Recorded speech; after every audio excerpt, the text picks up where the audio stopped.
কুয়াশা।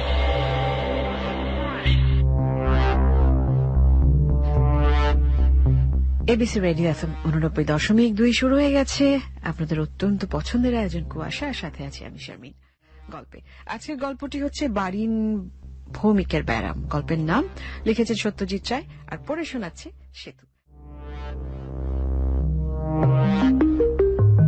কন্ডাক্টরের নির্দেশ মতো ডি কামরায় ঢুকে বারিন ভৌমিক তার সুটকেসটা সিটের নিচে ঢুকিয়ে দিলেন। ওটা পথে খোলার দরকার হবে না, ছোট ব্যাগটা হাতের কাছে রাখা দরকার। চিরুনি, বুরুশ, টুথব্রাশ, দাড়ি কামানো সরঞ্জাম, ট্রেনে পড়ার জন্য হ্যাডলি চেজের বই সবই রয়েছে ওই ব্যাগে। আর আছে থ্রট পিলস। ঠান্ডা লেগে গলা বসে গেলে কাল গান খুলবে না। চট করে একটা বড়ি মুখে দিয়ে বারিন ভৌমিক ব্যাগটাকে জানালার সামনে টেবিলের উপর রেখে দিলেন। দিল্লিগামী ভেস্টিবিউল ট্রেন ছাড়তে আর মাত্র 7 মিনিট বাকি, অথচ তার কামরায় আর প্যাসেঞ্জার নেই কেন? এতখানি পথ কি তিনি একাই যাবেন? এতটা সৌভাগ্য কি তার হবে? এ যে একেবারে আয়েশের পরাকাষ্ঠ। অবস্থাটা কল্পনা করে বারিন ভৌমিকের গলা থেকে আপনিই একটা গানের কলি বেরিয়ে পড়ল। বাগিচায় বুলবুল তুই ফুল শাখাতে দিসনে আজি দোল।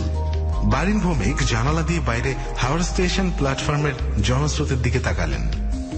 দুটি ছোকরা তার দিকে চেয়ে পরস্পর কি যেন বলা বলি করছে। বারিনকে চিনেছে তারা, অনেকেই চেনে। অন্তত কলকাতা শহরের এবং অনেক বড় বড় মফস্বল শহরের অনেকেই শুধু তার কণ্ঠস্বর নয়, তার চেহারার সঙ্গেও পরিচিত। প্রতি মাসে 5-7টা ফাংশনে তার ডাক পড়ে।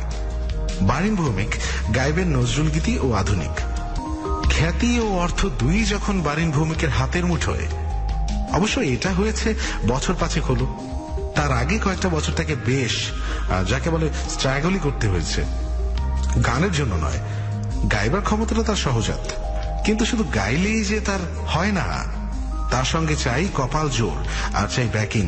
1967 সালে 19 পল্লীর পুজো প্যান্ডেলে ভোলা বাড়ুচ্ছে তাকে দিয়ে যদি না জোর করে রশিয়া বিজনে গানখানা গাওয়াতেন। বারিন ভৌমিকের দিল্লি যাওয়াটা এই গানের দৌলতেই। দিল্লির বেঙ্গলি অ্যাসোসিয়েশন তাকে ফার্স্ট ক্লাসের খরচ দিয়ে নিয়ে যাচ্ছে তাদের জুবিলি অনুষ্ঠানে নজরুল গীতি পরিবেশনের উদ্দেশ্যে। থাকার ব্যবস্থা অ্যাসোসিয়েশনই করবে।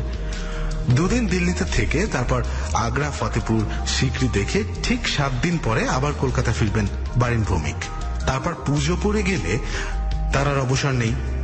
প্রহরে প্রহরে হাজিরা দিতে হবে গানের আসরে, শ্রোতাদের কানে মধু বর্ষণ করার জন্য। স্যার, আপনার ওই লাঞ্চের অর্ডারটা। কন্ডাক্টর গার্ড এসে দাঁড়িয়েছে। কি পাওয়া যায় এখানে? বারিন প্রশ্ন করলেন। আপনি নন ভেজিটেরিয়ান তো? দেশি খাবেন না ওয়েস্টার্ন স্টাইল? দেশি হলে আপনার। বারিন নিজের পছন্দ মতো লাঞ্চের অর্ডার দিয়ে সবে মাত্র একটি থ্রিকালস ধরিয়েছেন। এমন সময় আরেকটি প্যাসেঞ্জার এসে কামরায় ঢুকলেন এবং ঢোকার সঙ্গে সঙ্গে দিল্লির গাড়ি গা ছাড়া দিয়ে তার যাত্রা শুরু করল। নবাগত যাত্রীটির সঙ্গে চোখাচোখি হতেই তাকে চেনা মনে হয়। বারিনের মুখে একটা হাসির আভাস দেখা দিয়ে আগন্তুকের দিক থেকে কোনো সাড়া না পেয়ে মুহূর্তেই মিলিয়ে গেল। বারিন কি তাহলে ভুল করলেন? ছি ছি ছি, এই অবিবেচক বোকা হাসিটার কি দরকার ছিল? কি অপ্রস্তুত। মনে পড়ল একবার রেসের মাঠে একটি ব্রাউন পাঞ্জাবি পরা প্রৌঢ় ভদ্রলোককে পিছন দিক থেকে কি খবর ত্রিদীপদা বলে পিঠে একটা প্রচন্ড চাপড় মারার পর মুহূর্তেই বারিন বুঝেছিলেন তিনি আসলে ত্রিদীপদা নন। এই লজ্জাকর ঘটনার স্মৃতি তাকে অনেকদিন ধরে যন্ত্রণা দিয়েছিল। মানুষকে অপদস্থ করার জন্য কত রকম ফাঁদ যে চারিদিকে ছড়িয়ে রয়েছে। বারিন ভৌমিক আরেকবার আগন্তুকের দিকে দৃষ্টি দিলেন। ভদ্রলোক স্যান্ডেল খুলে সিটের উপর পা ছড়িয়ে বসে সদ্য কেনা ইলাস্ট্রেটেড উইকলিটা নেড়ে চেড়ে দেখছেন। কি আশ্চর্য! আবার মনে হচ্ছে তিনি লোকটাকে আগে দেখেছেন। নিমিষের দেখা নয়, তার চেয়ে অনেক বেশিক্ষণের দেখা। কিন্তু কবে, কোথায়? ঘন ভুরু, সরু গোফ, পমেট দিয়ে পালিশ করা চুল, কপালের ঠিক মাঝখানে একটা ছোট্ট আঁচিল। এ মুখ তার চেনা, নিশ্চয়ই চেনা। তিনি যখন সেন্ট্রাল টেলিগ্রাফে চাকরি করতেন তখনকার চেনা কি? কিন্তু একতরফা চেনা হয় কি করে? তার হাবভাব দেখে তো মনে হয় না যে তিনি কোশ্চিন কালেও বারিন ভৌমিককে দেখেছেন। আপনার লাঞ্চের অর্ডারটা। আবার কন্ডাক্টর গার্ড, বেশ হাসি খুশি হৃষ্টপুষ্ট অমায়িক ভদ্রলোক। শুনুন, আগন্তুক বললেন। লাঞ্চ তো হলো, আগে 1 কাপ চা কি হবে? সার্টেনলি। শুধু একটা কাপ আর লিকার দিলেই হবে, আমি আবার রটি খাই। বারিন ভৌমিকের হঠাৎ মনে হলো তার তলপেট থেকে নারী ভুঁড়ি সব বেরিয়ে গিয়ে জায়গাটা একদম খালি হয়ে গেছে। আর তারপরেই মনে হলো তার হৃৎপিণ্ডটা হঠাৎ হাত পা গজিয়ে ফুসফুসের খাঁচাটার মধ্যে লাফাতে শুরু করেছে। শুধু গলা স্বর নয়, ওই গলা স্বরে বিশেষভাবে বিশেষ জোর দিয়ে বলা শুধু একটি কথা, রটি, প্যাস। ওই একটি কথা বারিনের মনের সমস্ত অনিশ্চয়তাকে এক ধাক্কায় দূর করে দিয়ে সেই জায়গায় একটি স্থির প্রত্যয়কে এনে বসিয়ে দিয়েছে। বারিন যে ওই ব্যক্তিটিকে শুধু দেখেছেন তা নয়, তার সঙ্গে ঠিক এই একইভাবে দিল্লিগামী ট্রেনের প্রথম শ্রেণীর শীতাতাপ নিয়ন্ত্রিত কামরায় মুখোমুখি বসে একটানা প্রায় 8 ঘন্টা ভ্রমণ করেছেন। তিনি নিজে যাচ্ছিলেন পাটনা তার আপন মামাতো বোন শিপ্রার বিয়েতে। তার 3 দিন আগে রেসের মাঠে ট্রেবল ট্রোটে একসঙ্গে 7,500 টাকা জিতে তিনি জীবনে প্রথমবার প্রথম শ্রেণীতে ট্রেনে চড়ার লোভ আর সামলাতে পারলেন না। তখনও তার গাইয়ে হিসেবে নাম হয়নি। ঘটনাটা ঘটে 64-এ, 9 বছর আগে। ভদ্রলোকের পদবিটাও যেন অল্প অল্প মনে পড়ছে। চ দিয়ে চৌধুরী, চক্রবর্তী নাকি চ্যাটার্জি। কন্ডাক্টর গার্ড লাঞ্চের অর্ডার নিয়ে চলে গেলেন। বারিন অনুভব করলেন তিনি আর এই লোকটার মুখোমুখি বসে থাকতে পারছেন না। বাইরে করিডোরে গিয়ে দাঁড়ালেন।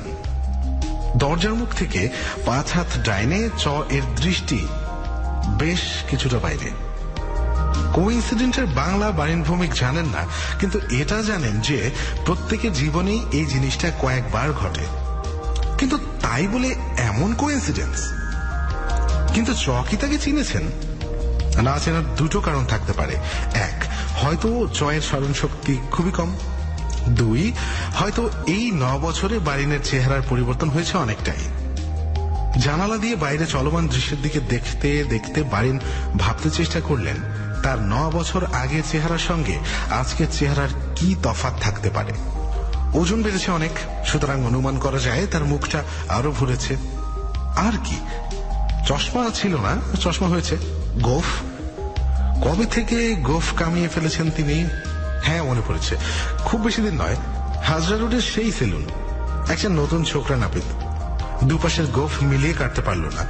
বাড়ির নিজে ততটা খেয়াল করেননি, কিন্তু অফিসের সেই লিফটম্যান সুখদেও থেকে শুরু করে 62 বছরের বুড়ো ক্যাশিয়ার কেশবাবু পর্যন্ত যখন সেই নিয়ে মন্তব্য করলেন, তখন বাড়ির মরিয়া হয়ে তার সাথের গোফটি কামিয়ে ফেললেন। সেই থেকে আর রাখেননি। এটা 4 বছর আগের ঘটনা। গোফ বাদ, কালে মাংস চোখ, চোখে চশমা যোগ। বারিন খানিকটা নিশ্চিন্ত হয়ে আবার কামরায় এসে ঢুকলেন। বেয়ারা একটা ট্রেতে চায়ের কাপ আর টিপট চয়ের সামনে পেতে দিয়ে চলে গেল। বারিনও পানীয়ের প্রয়োজনীয়তা অনুভব করছিলেন, ঠান্ডা হোক গরম হোক, কিন্তু বলতে গিয়েও বললেন না। যদি গলার স্বরে চিনে ফেলেন, আর চিনতে পারলে যে কি হতে পারে সেটা বারিন কল্পনাও করতে চান না। অবশ্য সবই নির্ভর করে চ কিরকম লোক তার উপর। যদি অনিমেষদার মতো হন তাহলে বারিন নিস্তার পেতেও পারেন। একবার বাসে একটা লোক অনিমেষদার পকেট হাতড়াচ্ছিল, টের পেয়েও লজ্জায় তিনি কিচ্ছু বলতে পারেননি। মানিব্যাগ সবাই 4টি 10 টাকার করকরে নোট তিনি পকেট মারটিকে প্রায় একরকম দিয়েই দিয়েছিলেন। পরে বাড়িতে এসে বলেছিলেন, পাবলিক বাসে এক গাড়ি লোকের ভিতর একটা সিন হবে, আর তার মধ্যে একটা প্রমিনেন্ট পার্ট নেব আমি, এ হতে দেওয়া যায় না। এই লোক কি সেই রকম? না হওয়াটাই স্বাভাবিক, কারণ অনিমেষদার মতো লোক বেশি হয় না। তাছাড়া চেহারা দেখেও মনে হয় এ লোক সেরকম নয়। ওই ঘন ভুরু, ঠোক্কর খাওয়া নাক, সামনের দিকে বেরিয়ে থাকা থুতনি, সব মিলিয়ে মনে হয় এ লোক বারিনকে চিনতে পারলেই তার লোমশ হাত দিয়ে শার্টের কলারটা খামচে ধরে বলবে, আপনি সেই লোক না যিনি 64-এ আমার ঘড়ি চুরি করেছিলেন? স্কাউন্ড্রেল, এই 9 বছর ধরে আমি তোমাকে খুঁজে বেড়াচ্ছি, আজ আমি তোমার। আর ভাবতে পারলেন না বারিন ভৌমিক। এই ঠান্ডা কামড়াতেও তার কপাল ঘেমে উঠছে। রেলওয়ে রেক্সিনে মোড়া বালিশে মাথা দিয়ে তিনি শটান সিটের উপর শুয়ে পড়ে বাঁ হাতটা দিয়ে চোখটা ঢেকে দিলেন। চোখ দেখেই সবচেয়ে সহজে মানুষকে চিনতে পারা যায়। বারিনও প্রথমে চোখ দেখেই চকে চিনতে পেরেছিলেন। প্রত্যেকটি ঘটনা পুঙ্খানুপুঙ্খভাবে তার মনে পড়ছে। শুধু চয়ের ঘড়ি চুরির ঘটনা না, সেই ছেলে বয়সে যা কিছু চুরি করছেন সব তিনি চোখের সামনে দেখতে পাচ্ছেন। এক এক সময় খুবই সামান্য সে জিনিস।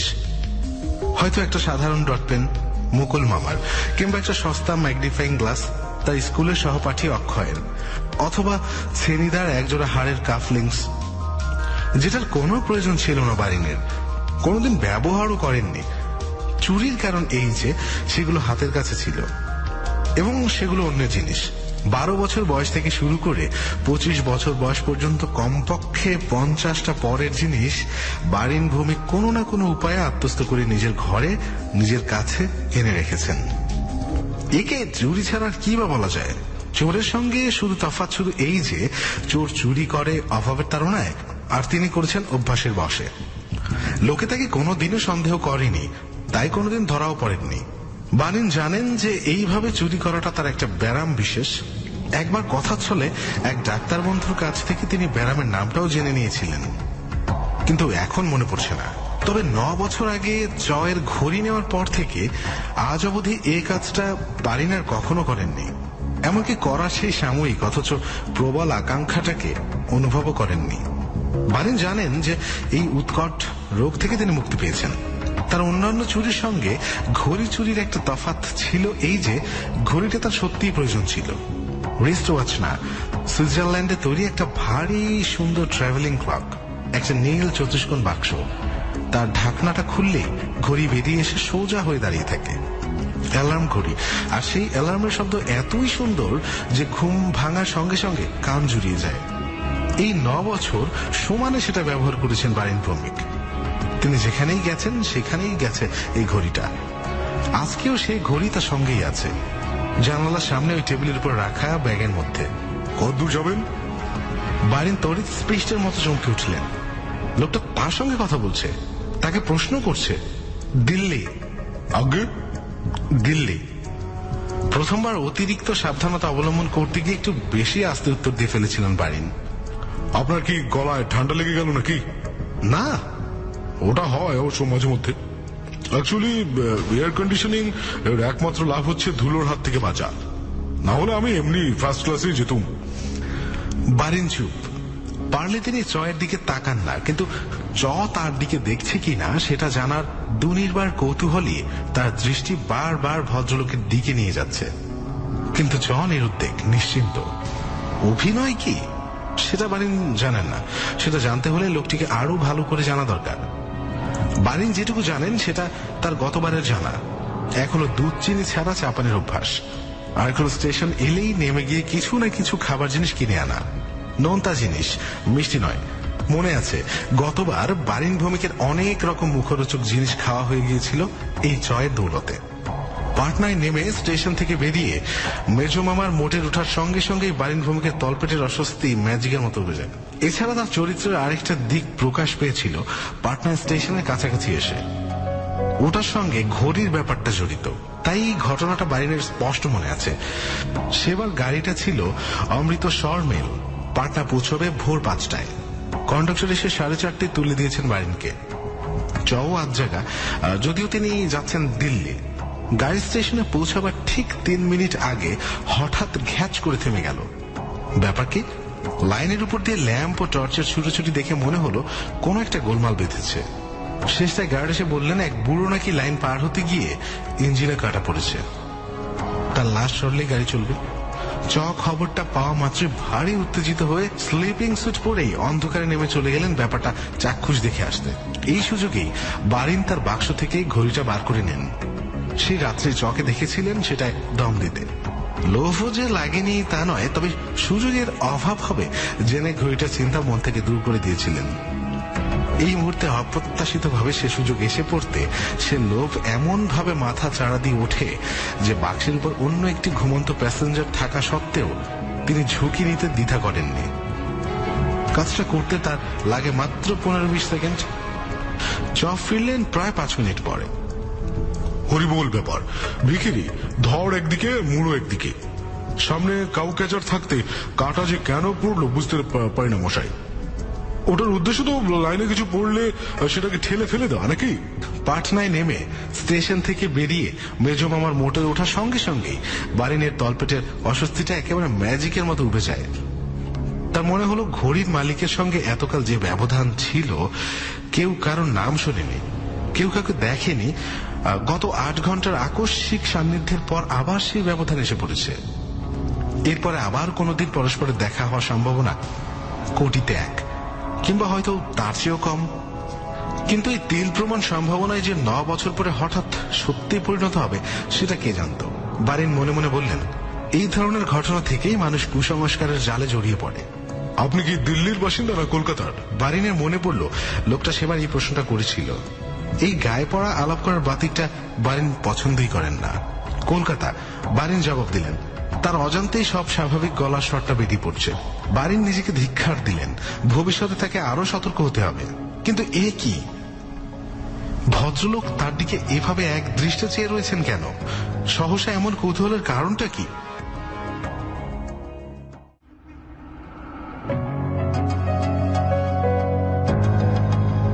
বারিন অনুভব করলেন তার নাড়ি আবার অচল হয়ে উঠছে। আপনার কি রিসেন্টলি কোনো ছবি বেরিয়েছে কাগজে? বারিন বুঝলেন এ ব্যাপারে সত্য গোপন করা বুদ্ধিমানের কাজ হবে না। ট্রেনে অন্যান্য বাঙালি যাত্রী রয়েছে, তাদের মধ্যে কেউ না কেউ তাকে চিনে ফেললেও ফেলতে পারে। এর কাছে নিজের পরিচয়টা দিলে ক্ষতি কি? বরং বারিন যে একজন খ্যাতনামা ব্যক্তি সেটা জানলে পরে 9 বছর আগের সেই ঘড়ি চোরের সঙ্গে তাকে এক করে দেখা জয়ের পক্ষে আরো অসম্ভব হবে। কোথায় দেখেছেন আপনি ছবি? বারিন পাল্টা প্রশ্ন করলেন। আপনি গান করেন কি? আবারও প্রশ্ন। হ্যাঁ, তা একটু। আপনার নামটা? বারীন্দ্রনাথ ভৌমিক। তাই বলুন, বারিন ভৌমিক। তাই চেনা চেনা মনে হচ্ছিল। আপনি তো রেডিওতে গেয়ে থাকেন মাঝে মধ্যে। আগে হ্যাঁ। আমার স্ত্রী আপনার খুবই ভক্ত। দিল্লি যাচ্ছেন কি গানের ব্যাপারে? হ্যাঁ। বেশি ভেঙে বললেন না বারিন। শুধু হ্যাঁ বা নাই যদি উত্তর হয় তবে তাই বলবেন। দিল্লিতে এক ভৌমিক আছে ফিনান্সে, স্কটিশে পড়তো আমার সঙ্গে, নীতিশ ভৌমিক। আপনার কোনো ইয়েটিয়ে নাকি আবার? ইয়েটিয়ে তো বটেই। বারিনের খুড়তুতো দাদা, কড়া সাহেবী মেজাজের লোক, তাই বারিনের আত্মীয় হলেও সমগোত্রীয় নয়। আগে না, আমি চিনি না। এখানে মিথ্যে বলাটাই শ্রেয় বিবেচনা করলেন বারিন। লোকটা এবার কথা বন্ধ করলে পারে। এত জেরা কেন যে করছে বাপু। যাক, লাঞ্চ এসে গেছে। আশা করি কিছুক্ষণের জন্য প্রশ্নবার বন্ধ হবে। হলো তাই। চ খুবই ভোজন রসিক। একবার মুখে খাদ্য প্রবেশ করলে তার কথার রাস্তা যেন আপনা থেকে বন্ধ হয়ে যায়। কিন্তু বারিন ভৌমিকের ভয় খানিকটা কেটে গেলেও একটা অস্বস্তি এখনো রয়ে গেছে। এখনো 20 ঘন্টার পথ বাকি। মানুষের স্মৃতি ভান্ডার বড় আশ্চর্য। কিসে খোঁচা মেরে কোন আদ্যিকালের কোন স্মৃতিকে জাগিয়ে তুলবে তার কোনো ঠিক ঠিকানা নাই। ওই যেমন রটি। বারিনের বিশ্বাস ওই বিশেষ কথাটা না শুনলে সেই যে 9 বছর আগের ঘড়ির মালিক সে ধারণা কিছুতেই ওর মনে আসতো না। সেরকম বারিনেরও কোনো কথায় বা কাজে যদি তার পুরনো পরিচয়টা জয়ের কাছে ধরা পড়ে যায়, এইসব ভেবে বারিন স্থির করলেন যে তিনি কথাও বলবেন না, কাজও করবেন না। খাবার পর মুখের সামনে হ্যাডলি চেজের বইটা খুলে বালিশে মাথা দিয়ে শুয়ে পড়লেন। প্রথম পরিচ্ছেদটা শেষ করে সাবধানে ঘাড় ফিরিয়ে দেখলেন যে ঘুমিয়ে পড়েছে। অন্তত দেখলে তো তাই মনে হচ্ছে। ইলাস্ট্রেটের উইকলিটা হাত থেকে মেঝেতে পড়ে আছে, চোখ দুটো হাতে ঢাকা, কিন্তু বুকের ওঠানামা দেখে ঘুমন্ত লোকের স্বাভাবিক স্বচ্ছন্দ নিঃশ্বাস বলেই তো মনে হয়। বারিন জানালা দিয়ে বাইরের দিকে চাইলেন। মাঠ ঘাট, গাছপালা, খোলার বাড়ি মিলিয়ে বিহারের রুক্ষ দৃশ্য। জানালার ডাবল কাজ ভেদ করে ট্রেনের শব্দ প্রায় পাওয়াই যায় না। যেন দূর থেকে শোনা অনেক মৃদঙ্গ একই সঙ্গে একই বোল তোলা শব্দ। এই শব্দের সঙ্গে এবার যোগ হয় আরেকটি শব্দ, চয়ের নাসিকা ধ্বনি। বারিন ভৌমিক অনেকটা নিশ্চিন্ত বোধ করলেন। নজরুলের একটা বাছাই করা গানের প্রথম লাইনটা গুনগুন করে গাইলেন। সকালের মতো অতটা মসৃণ না হলেও গলাটা তার নিজের কানে খারাপ লাগলো না। এবার বেশি শব্দ না করেই গলাটা খাঁকড়ে তিনি গানটা আবার ধরলেন, এবং ধরেই তৎক্ষণাৎ তাকে থেমে যেতে হলো। একটা চরম বিভীষিকাজনক শব্দ তার গলা শুকিয়ে দিয়ে গান বন্ধ করে দিয়েছে। ঘড়িতে অ্যালার্ম বাজার শব্দ। তার ব্যাগের মধ্যে রাখা সুইস ঘড়িতে কেমন করে জানি অ্যালার্ম বেজে উঠল, এবং বেজেই চলেছে। বারিন ভৌমিকের হাত পা পেটের মধ্যে সেধিয়ে গেছে। তার দেহ কাষ্ঠবৎ, তার দৃষ্টি ঘুমন্ত চয়ের দিকে নিবন্ধ। চয়ের হাত যেন একটু নড়ল। তার ঘুম ভেঙে গেছে। চোখের উপর থেকে হাত সরে এলো। গ্লাসটা বুঝি ওটাকে নামিয়ে রাখুন তো, ভাইব্রেট করছে। বারিন ভৌমিক দেয়ালে লাগানো লোহার আংটার ভেতর থেকে গেলাসটা তুলতেই শব্দ থেমে গেল। সেটা টেবিলে রাখার আগে তার ভেতরের জলটুকু খেয়ে গলাটা ভিজিয়ে নিয়ে খানিকটা আরাম পেলেন। তবু গানের অবস্থা আসতে দেরি আছে। হাজারিবাগ রোডের কিছু আগে চা এলো। পরপর 2 পেয়ালা গরম চা খেয়ে এবং চয়ের কাছ থেকে আর কোন রকম জেরা বা সন্দেহের কোনো লক্ষণ না পেয়ে বারিনের গলা আরো অনেকটা খুলে গেল। বাইরে বিকেলের পড়ন্ত রোদ আর দূরের টিলার দিকে চেয়ে গাড়ির ছন্দের সঙ্গে ছন্দ মিলিয়ে একটা আধুনিক গানের খানিকটা গুনগুন করে গেয়ে আসন্ন বিপদের শেষ আশঙ্কাটুকু তার মন থেকে কেটে গেল। গয়াতে তার আগের অভ্যাস অনুযায়ী প্ল্যাটফর্মে নেমে সেলোফোনে মোড়া 2 প্যাকেট চানাচুর কিনে এনে তার একটা বারিন ভৌমিককে দিলেন। বারিন দিব্যি তৃপ্তির সঙ্গে সেটা খেলেন। গাড়ি ছাড়ার মুখে সূর্য ডুবে গেল। ঘরের বাতিগুলো জ্বালিয়ে দিয়ে বলল, আমরা কি লেট রান করছি? আপনার ঘড়িতে কটা বাজে মশাই? এই প্রথম বারিন ভৌমিকের খেয়াল হলো যে চয়ের হাতে ঘড়ি নেই। ব্যাপারটা অনুধাবন করে তিনি বিস্মিত হলেন এবং হয়তো সে বিস্ময়ের খানিকটা তার চাহনিতে প্রকাশ পেল। পর মুহূর্তে খেয়াল হলো চয়ের প্রশ্নের জবাব দেওয়া হয়নি। নিজের ঘড়ির দিকে এক ঝলক দৃষ্টি দিয়ে বললেন, 7:35। তাহলে তো মোটামুটি টাইমেই যাচ্ছি নাকি? হ্যাঁ, আমার ঘড়িটা আজ সকালে এইচএমটি দিব্যি টাইম দিচ্ছিল। বিছানা চাদর ধরে এমন এক টান দিয়েছি যে ঘড়ি একেবারে, আর কি বলবো। বারিন চুপচাপ, তটস্থ। ঘড়িটার প্রসঙ্গ তার কাছে 16 আনা অপ্রীতিকর এবং অবাঞ্ছনীয়। আপনার কি ঘড়ি? এইচএমটি। ভালো সার্ভিস দিচ্ছে? হ্যাঁ। আসলে আমার ঘড়ির লাকটাই খারাপ। বারিন ভৌমিক একটা হাই তুলে নিজেকে নিরুদ্বেগ প্রতিপন্ন করার চেষ্টা করেও ব্যর্থ হলেন। তার অঙ্গ প্রত্যঙ্গের অসারতা চোয়াল পর্যন্ত পৌঁছে গেছে। মুখ খুলল না। শ্রবণ শক্তির লোপ পেলে তিনি সবচেয়ে খুশি হতেন, কিন্তু তা হবার নয়। চয়ের কথা দিব্যি তার কানে প্রবেশ করছে। একটা সুইস ঘড়ি জানেন, সোনার, ট্রাভেলিং ক্লক, জিনিভা থেকে এনে দিয়েছিল আমার এক বন্ধু। 1 মাসও ব্যবহার করিনি। ট্রেনে যাচ্ছি দিল্লি, বছর 8 আগে। এই যে আমি আপনি ট্রাভেল করছি, সেরকম একটা কামরায় আমরা দুজন, আমি আর একটু ভদ্রলোক, বাঙালি। কি ডেয়ারিং একটু ভেবে দেখুন। হয়তো বাথরুমে গেছি, কি স্টেশন এসেছে, প্ল্যাটফর্মে নেমেছি, আর সেই ফাঁকে ঘড়িটাকে বেমালুম ঝেপে দিল। অথচ দেখে বোঝার জন্য নেই মশাই, ফার্স্ট ক্লাসে যাচ্ছে, দিব্যি ভদ্রলোকের মতো চেহারা। খুনটুন যে করে বসেনি এই ভাগ্যি। তারপর থেকে তো আর ট্রেনে চড়িনি। এবারও প্লেনে যেতুম, কিন্তু পাইলটদের স্ট্রাইকটা দিল ব্যাগরা বাদিয়ে। বারিন ভৌমিকের গলা শুকনো, ঠোঁটের চারপাশটা অবশ, অথচ তিনি বেশ বুঝতে পারছেন যে এতগুলো কথার পর কিছু না বললে অস্বাভাবিক হবে, এমনকি সন্দেহজনক হতে পারে। প্রাণান্ত চেষ্টা করে অসীম মনোবল প্রয়োগ করে অবশেষে কয়েকটি কথা বেরোলো তার মুখ দিয়ে। আপনি খোঁজ করেননি? আর খোঁজ? এসব কি আর খোঁজ করে ফেরত পাওয়া যায়? তবে লোকটা চেহারা দেখে মনে রেখেছিলাম অনেকদিন। এখনো আবছা আবছা মনে পড়ে। মাঝারি রং, গোপ আছে, আপনার মতোই হাইট হবে, তবে রোগা। আর একটিবার যদি সাক্ষাৎ পেতুম তো বাপের নাম ভুলিয়ে ছাড়তুম। এককালে বক্সিং করতুম জানেন, লাইট হেভিওয়েট চ্যাম্পিয়ন ছিলুম আমি। সে লোকের 14 পুরুষের ভাগ্যি যে আর দ্বিতীয়বার আমার সামনে পড়েনি। ভদ্রলোকের নামটাও মনে পড়ে গেছে, চক্রবর্তী, পুলক চক্রবর্তী। আশ্চর্য, ওই বক্সিং এর কথাটা বলা মাত্র নামটা সিনেমা টাইটেলের মতো যেন চোখের সামনে দেখতে পেলেন বারিন ভৌমিক। গতবার বক্সিং নিয়ে অনেক কথা বলেছিলেন পুলক চক্রবর্তী, কিন্তু নামটা জেনেই বা কি হবে? ইনি তো আর কোনো অপরাধ করেননি, অপরাধী বারিন নিজে। আর সেই অপরাধের বোঝা দুর্বিষহ হয়ে উঠছে। সবকিছু স্বীকার করলে কেমন হয়? ঘড়িটা ফেরত দিয়ে দিলে, হাতের কাছে ব্যাগটা খুললেই তো। দূর পাগল, এসব কি চিন্তাকে প্রশ্রয় দিচ্ছেন বারিন ভৌমিক? নিজেকে চোর বলে পরিচয় দেবেন? প্রখ্যাত কণ্ঠশিল্পী তিনি না বলিয়া পরের দ্রব্য নেওয়ার কথা স্বীকার করবেন? তার ফলে তার নাম যখন ধুলোয় লুটবে, তখন আর গানের ডাক আসবে কোত্থেকে? তার ভক্তের দলই বা কি ভাববে, কি বলবে তারা? ইনি নিজেই যে সাংবাদিক নন বা সংবাদপত্রের সঙ্গে যুক্ত নন, তারই বা গ্যারান্টি কোথায়?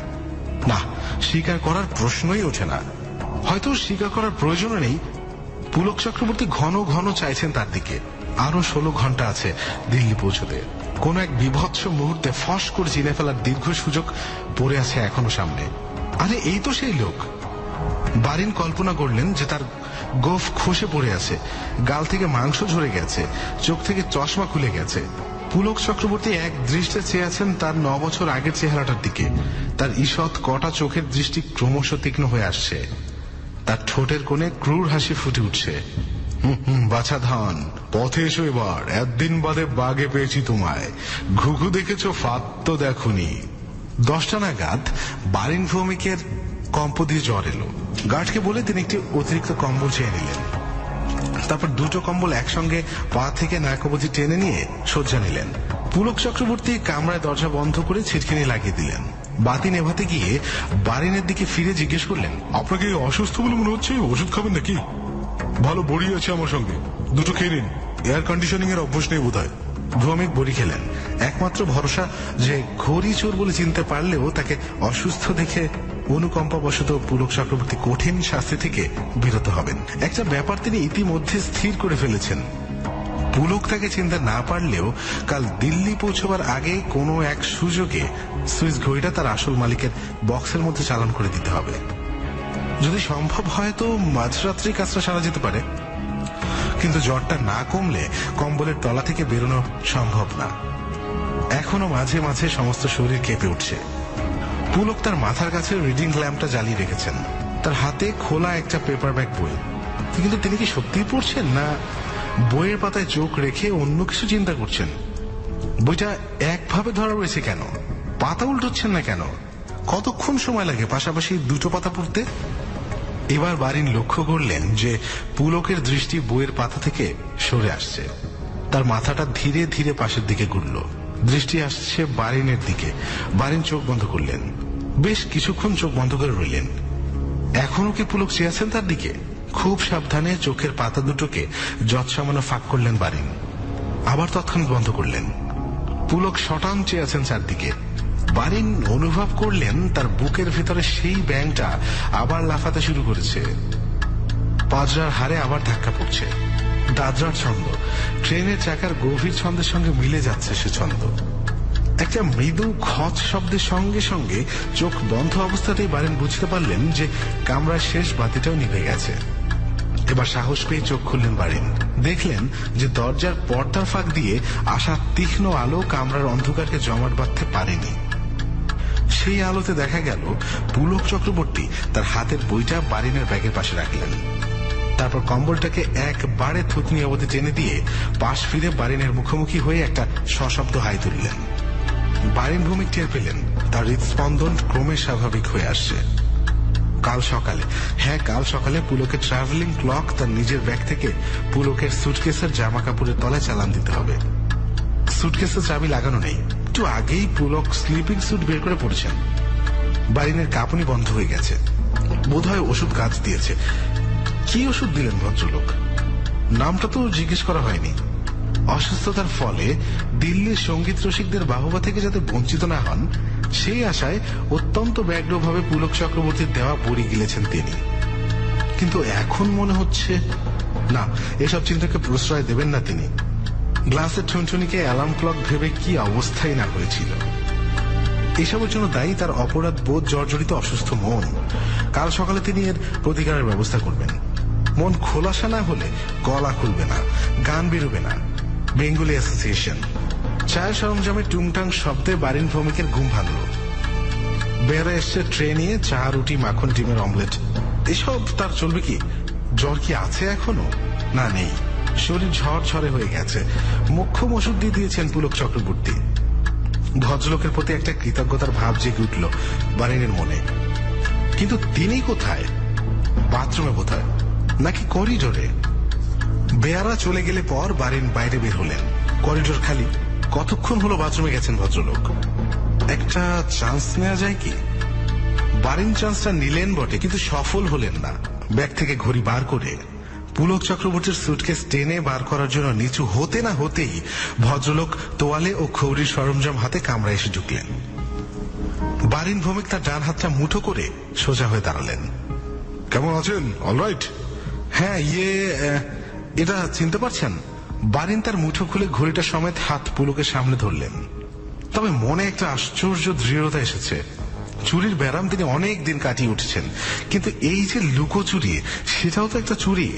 এই ঢাক ঢাক গুড় গুড় কিন্তু করবো ভাব, এই তলপেট খালি, গলাও শুকনো, কান গরম, বুক ধুকপুক, এটাও তো একটা ব্যারাম। এটাকে কাটিয়ে না উঠলে নিস্তার নেই, স্বস্তি হবে না। পুলক চক্রবর্তী হাতের তোয়ালের একটা অংশ তার ডান হাতের তর্জনীর সাহায্যে সবেমাত্র কানের মধ্যে গুজেছিলেন। এমন সময় বারিনের হাতে ঘড়িটা দেখে তার হাত কানেই রয়ে গেল। বারিন বললেন, আমি সেই লোক। মোটা হয়েছি, গোফটাও কামিয়েছি আর চশমা নিয়েছি। আমি পাটনা যাচ্ছিলাম, আপনি দিল্লি 64-এ। সেই যে একটি লোক কাটা পড়লো, আপনি দেখতে নামলেন, সেই সুযোগে আমি ঘড়িটা নিয়ে নিয়েছিলাম। পুলকের দৃষ্টি এখন ঘড়ি থেকে সরে বারিনের চোখের উপর নিবন্ধ হলো। বারিন দেখলেন তার কপালের মাঝখানে নাকের উপর দুটো সমান্তরাল খাঁজ। চোখের সাদা অংশটা অস্বাভাবিক রকম প্রকট। ঠোঁট দুটো ফাঁক হয়ে গিয়ে কিছু বলার জন্য তৈরি হয়েও কিছু বলতে পারছে না। বারিন বলে চললেন, আসলে ওটা আমার একটা ব্যারাম ছিল, জানেন। মানে আমি আসলে চোর নই, ডাক্তারিতে এর একটা নাম আছে, এখন মনে পড়ছে না। যাই হোক, আমি এখন একেবারে মানে নর্মাল। ঘড়িটা একদিন ছিল, ব্যবহার করেছি, আজও সঙ্গে রয়েছে। আপনার সঙ্গে দেখা হয়ে গেল প্রায় মিরাকেলের মতোই, তাই আপনাকে ফেরত দিচ্ছি। আশা করি আপনার মনে কোনো মানে ইয়ে থাকবে না আর। পুলক চক্রবর্তী একটা অস্ফুট থ্যাঙ্কস ছাড়া আর কিছু বলতে পারলেন না। তার হারানো ঘড়ি তার নিজের কাছে ফিরে এসেছে। হতভম্ব ভাবে সেটি হাতে নিয়ে তিনি দাঁড়িয়ে আছেন। বারিন তার ব্যাগ থেকে দাঁতের মাজন, টুথব্রাশ ও দাড়ি কামাবার সরঞ্জাম বার করে তোয়ালাটাকে র্যাক থেকে নামিয়ে নিয়ে কামরায় দরজা দিয়ে বেরিয়ে গেলেন। বাথরুমে ঢুকে দরজা বন্ধ করে নজরুলের কত রাতই পোহায় বিফলে। গানের খানিকটা গেয়ে বুঝলেন যে তার কণ্ঠের স্বাভাবিক সাবলীলতা তিনি ফিরে পেয়েছেন। ফাইন্যান্সের এনসি ভৌমিককে টেলিফোনে পেতে প্রায় 3 মিনিট সময় লাগলো। শেষে একটা পরিচিত গম্ভীর কণ্ঠে শোনা গেল, হ্যালো, কে? নীতিশ দা, আমি ভদু। তুই এসে গেছিস? আজ যাবো তোর গলাবাজি শুনতে। তুই একটা কেউ কাটা হয়ে গেলি, ভাবা যায় না, বুঝছিস? যা, কি খবর বলতো? হঠাৎ সে নীতিশ দাকে কেন মনে পড়লো? এ পুলক চক্রবর্তী বলে কাউকে চিনতে? তোমার সঙ্গে নাকি স্কটিশে পড়তো, বক্সিং করতো। কে? ঝাড়ুদার? ঝাড়ুদার? ও যে সব জিনিসপত্র ঝেড়ে দিত, এর ফাউন্টেন পেন, লাইব্রেরির বই, সে কমন রুম থেকে টেবিল টেনিস ব্যাট পর্যন্ত, বুঝছিস? আমার প্রথম রনসনটা তো ওই ঝেড়েছিল, অথচ অভাব টভাব নেই। বাপ রিচ ম্যান। ওটা এক ধরনের ব্যারাম, জানিস তো? ব্যারাম? কারণ জানিস না, ক্লেপ্টোম্যানিয়া, KLEP, বুঝছিস? টেলিফোনটা নামিয়ে রেখে বারিন ভৌমিক তার খোলা সুটকেসটার দিকে তাকালেন। হোটেলে এসে সুটকেস খুলতেই কিছু জিনিসের অভাব তিনি লক্ষ্য করেছেন। এক কার্টন 3 কাসলাস সিগারেট, একটা জাপানি বাইনোকুলার, একটা 500 টাকার নোট সমেত একটা মানি ব্যাগ। ক্লেপ্টোম্যানিয়া, বারিন নামটা জানতেন কিন্তু ভুলে গেছিলেন, আর ভুলবেন না।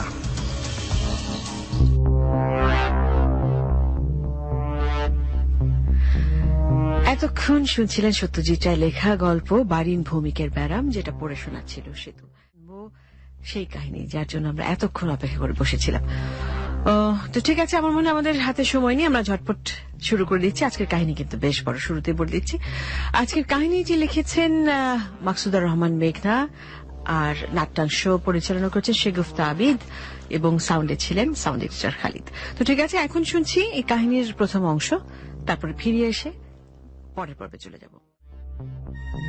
জীবনের প্রতিটা বাঁকে আমরা বিভিন্ন রং ধারণ করি, আর তাই তারুণ্যেরও একটা আলাদা রং আছে। লোকমুখে প্রায় শুনি তারুণ্যের রং লাল। লাল অর্থাৎ রেড মানে হচ্ছে স্ট্রং, প্যাশনেট, কনফিডেন্ট। একদল তরুণ এবং রং নিয়ে আজকের রহস্যময় গল্প।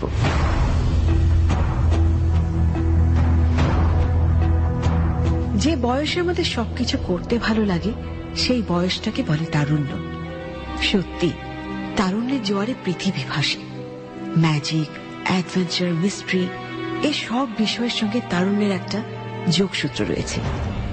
ওই যোগসূত্রের হাত ধরেই শহরের ইট পাথরের যান্ত্রিক জীবন থেকে একটু দূরে প্রকৃতির খুব কাছে গিয়ে অন্যরকম কিছু মুহূর্ত জীবনে পাবার জন্য 5 বন্ধু মিলে প্ল্যান করলো একটা অচেনা অজানা জায়গায় তারা বেড়াতে যাবে, যেখানে আগে কখনো যাওয়া হয়নি। নেত্রকোনার একদম শেষ সীমান্তে রয়েছে গাঢ় পাহাড়। তাই ওখানেই যাবে ঠিক করলো। আকাশ, ওয়াসি, আপন, অনি ও অলি সবাই স্কুল লাইফের ফ্রেন্ড। 5 জনই ঢাকা ইউনিভার্সিটির স্টুডেন্ট। ওদের সাবজেক্ট বায়োকেমিস্ট্রি। ওরা ফার্স্ট ইয়ার ফাইনালের পরীক্ষা দিয়ে ছুটি কাজে লাগাতেই এই বেড়ানোর প্ল্যান করেছে। 5 বন্ধুর মধ্যে সবার সঙ্গে সবার মতের মিল যে সবসময় হয় তা নয়। একজন শান্ত, একজন চঞ্চল, একজন রাগী, একজন আবার কবি টাইপ। কিন্তু তারপরেও কোথায় যেন ওদের সবার একটা মিল রয়েছে। সেজন্যই ওরা সবাই সবার ভালো বন্ধু। একজন আরেকজনকে ছাড়া কিছু করবে এমনটা ভাবাই যায় না। সবাই বাস স্ট্যান্ডে চলে এসেছে, শুধু অলি এখনো আসেনি। আকাশ রীতিমতো রেগে যাচ্ছে।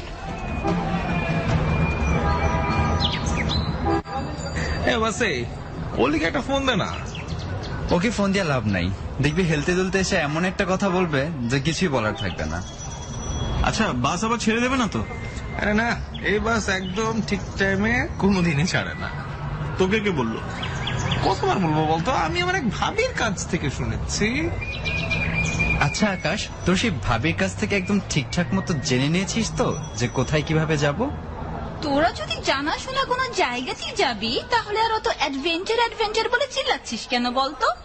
এক কাজ কর, গারো পাহাড়ে না গিয়ে টিএসসিতে গিয়ে পিকনিক কর যা। তাই আপন, তুই এত অল্পতে রিয়াক্ট করিস কেন বলতো? তোরা আমাকে রিয়াক্ট করতে বাধ্য করিস। ওই সবাই মিলে প্ল্যান হলো মুগ্ধ হতে হতে নতুন একটা জায়গা আবিষ্কার করবি, আর তোরা এখন সব খোঁজ খবর নেওয়া শুরু করেছিস। মানে তুই বলতে যাচ্ছিস তুই গুগল সার্চ দিয়ে কিছু দেখিসনি এতক্ষণ পর্যন্ত, রাইট?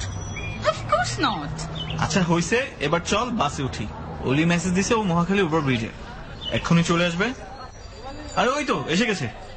আমি সবার আগেই পৌঁছে যেতাম, কিন্তু অর্ধেক পথ এসে মনে হলো আমার ঘরে পড়া স্যান্ডেলটাই নিয়ে নি।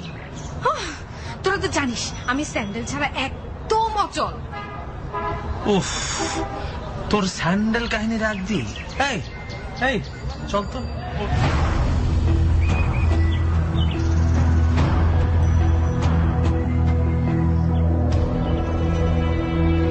সবাই ঝাপাঝাপি করে বাসে উঠে পড়ল। বাস ছাড়ার কথা 11টা 5-এ। এখন 11টা 45, অথচ ড্রাইভারের কোনো খোঁজ নেই। আশ্চর্য। 11টা 50-এ বাস ছাড়লো। 5 বন্ধুতে খুব আড্ডা হচ্ছে।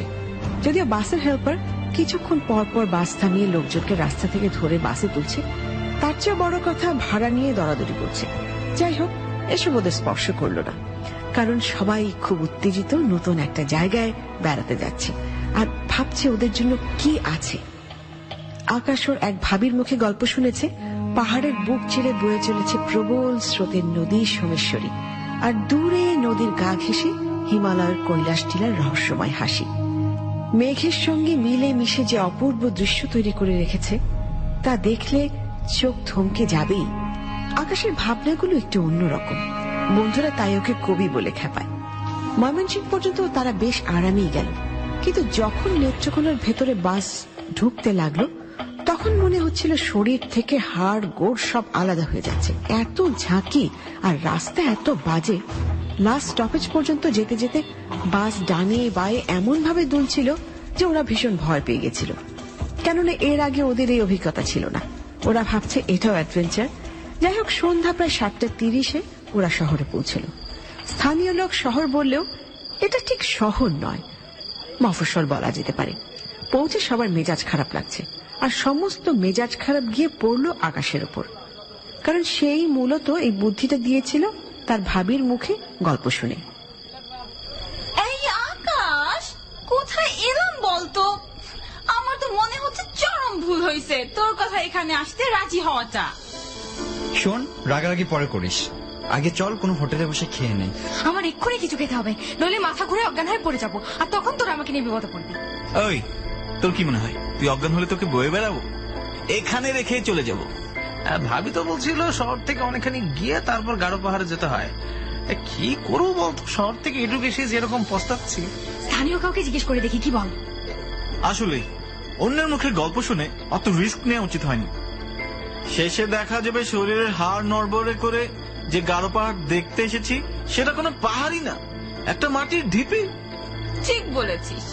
আমার তো শহরের চেহারা দেখে মনে হচ্ছে যে পাহাড় আমাদের জন্য অপেক্ষা করছে তার চেয়ে ওই পোকার ঢিবিও তার চেয়ে অনেক বড় হবে। তোরা অল্পতেই অস্থির হয়ে যাচ্ছিস। আসলে রাজনৈতিক অস্থিরতার প্রভাব এটা। ওই যে দেখ হোটেল নিরালা। চল চল তো, চল চল চল, আগে কিছু খাই।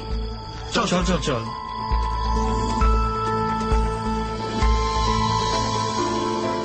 সবাই খেয়ে দিয়ে স্থানীয় লোকদের সঙ্গে কথা বলে জানতে পারলো পাহাড়ি রাস্তায় রাতে না যাওয়াই ভালো। তার উপর আবার নদী পার হতে হবে। রাতটা থেকে সকালে গেলে ভালো হয়।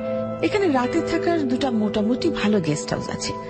রাতটা থেকে সকালে 5 বন্ধু নাস্তা সেরে সঙ্গে কিছু শুকনো খাবার, পানির বোতল নিয়ে রওনা হলো।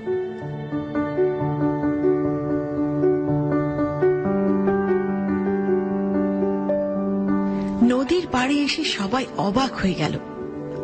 এত সুন্দর নদী আর সবুজ পাহাড়ের সারি, যেন কোনো এক অজানা স্বর্গ হতে নদীটা আপন মনে হেলে দুলে যতদূর ইচ্ছে বয়ে চলছে। নদীর বুকে পাহাড়ের সারি আর আকাশে নীল মিলে মিশে সাদা মেঘের চোখে কাব্যময় স্বপ্ন বুনে রেখেছে। এই স্বপ্ন স্পর্শ করা যায়। নদীর পানি কাকচক্ষুর মতো স্বচ্ছ এবং শীতল। নদীর ওপারে দূরে সোমেশ্বরের চকচকে বালি মরুভূমির মরিচিকার মতো হাতছানি দিয়ে নেশার মতো ডাকছে। এ ডাকে সাড়া না দিয়ে উপায় নেই। নদীর ওপারে গিয়ে যেন মনে হচ্ছিল এত সৌন্দর্য চোখে ধরা যায় না। এই সৌন্দর্য মানুষের মনের গভীরকে ছুঁয়ে দেয়। আর তাই বেঁচে থাকাটা এত আনন্দের। ওদের সমস্ত ক্লান্তি যেন কোথায় মিলিয়ে গেল। ভীষণ ফুরফুরে লাগছে। সবার মন ভালো হয়ে গেল। আনন্দে তাই সবাই গলা ছেড়ে গান ধরল।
রানীখং নামের একটা পাহাড়ে পৌঁছল, যেখানে অনেক পুরনো একটা চার্চও রয়েছে।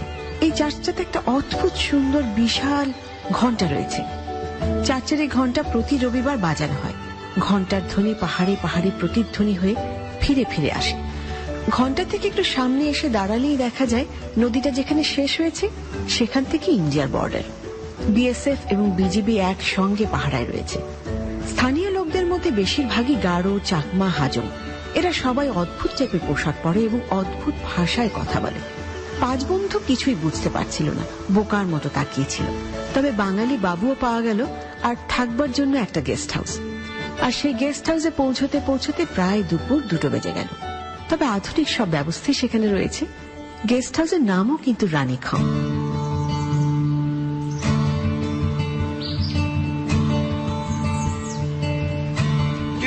আমার উপর তো খুব ভাব নিরি, এবার তো এক একটা খুশিতে লাফাচ্ছিস। সরি রে দোস্ত, আসলে খুব খুব খুব সুন্দর জায়গাটা। আমি ম্যানেজারের সাথে কথা বললাম, উনি তো বললেন অনেক সুন্দর সুন্দর পাহাড় নাকি আছে, তবে যাতায়াত একটু কষ্টকর। আরে কষ্ট করে সৌন্দর্য দেখবো বলেই তো এলাম। আচ্ছা আচ্ছা শোন, খাওয়া দাওয়ার কি ব্যবস্থা বলতো? ম্যানেজার তো বললো এক্ষুনি আসবে রুমে। ওই তো আসুন আসুন। আপনাদের খাওয়া দাওয়ার ব্যবস্থা করে এলাম। এই যে দেখেন, আমার সঙ্গে ওই যে ওর বউটা এখানকার জন্য রান্না বান্না করে, কোনো অসুবিধা হবে না। আচ্ছা, এই এত দূরে কি আদৌ মানুষজন আসে এত কষ্ট করে? মানে আপনার গেস্ট হাউস তো ভাই পুরোটাই ফাঁকা দেখছি। না না, গেস্ট হাউসের মালিক আমাকে অনেক ভালো বেতন দেয়, আর তাছাড়া এখানে আমার অনেক ভালো লাগে। আগে লোকজন খুবই কম আসতো। তবে এখন প্রায় শুটিং এর জন্য বিশাল বিশাল টিম আসে। আরে এই তো গেল সপ্তাহেই সিনেমার একটা গানের শুটিং হলো ওই ওই ওই যে চীনামাটির বিশাল পাহাড়ে। কোথায় কোথায় কি কি পাহাড় আছে আমাদেরকে একটা লিস্ট করে দেবেন? আপনি চাইলে একই সঙ্গে নিতে পারেন। পাহাড়ের পথ ঘাট সব ওর একেবারেই মুখস্থ। না না ভাইয়া, থ্যাঙ্কস। আমরা আসলে একটু অ্যাডভেঞ্চার করতে এসেছি তো, তাই একা একা নিজেরা খুঁজে খুঁজে বেড়াবো। আর যদি কোনো হেল্প লাগে তখন আপনাকে জানাবো। আচ্ছা আচ্ছা, বুঝতে পারছি। যেমন যাবেন ঠিক তেমনই হবে। থাকা খাওয়ার সুব্যবস্থা হয়ে গেল, এবার বেরিয়ে পড়ার পালা। সবাই ঠিক করলো অন্তত 1 সপ্তাহ থাকার চেষ্টা করবে, যেহেতু জার্নিটাতে খুব ধকল গেছে। আর ম্যানেজার বাবু বললেন এক পাহাড় থেকে অন্য পাহাড় যেতেও বেশ সময় লাগবে, তাই আজ আর দূরে কোথাও যাবে না, আশেপাশে একটু ঘুরে দেখবে। কাল সকালে নাস্তা সেরে ফাইনালি বেরিয়ে পড়বে সবাই। যেমন কথা তেমনি কাজ।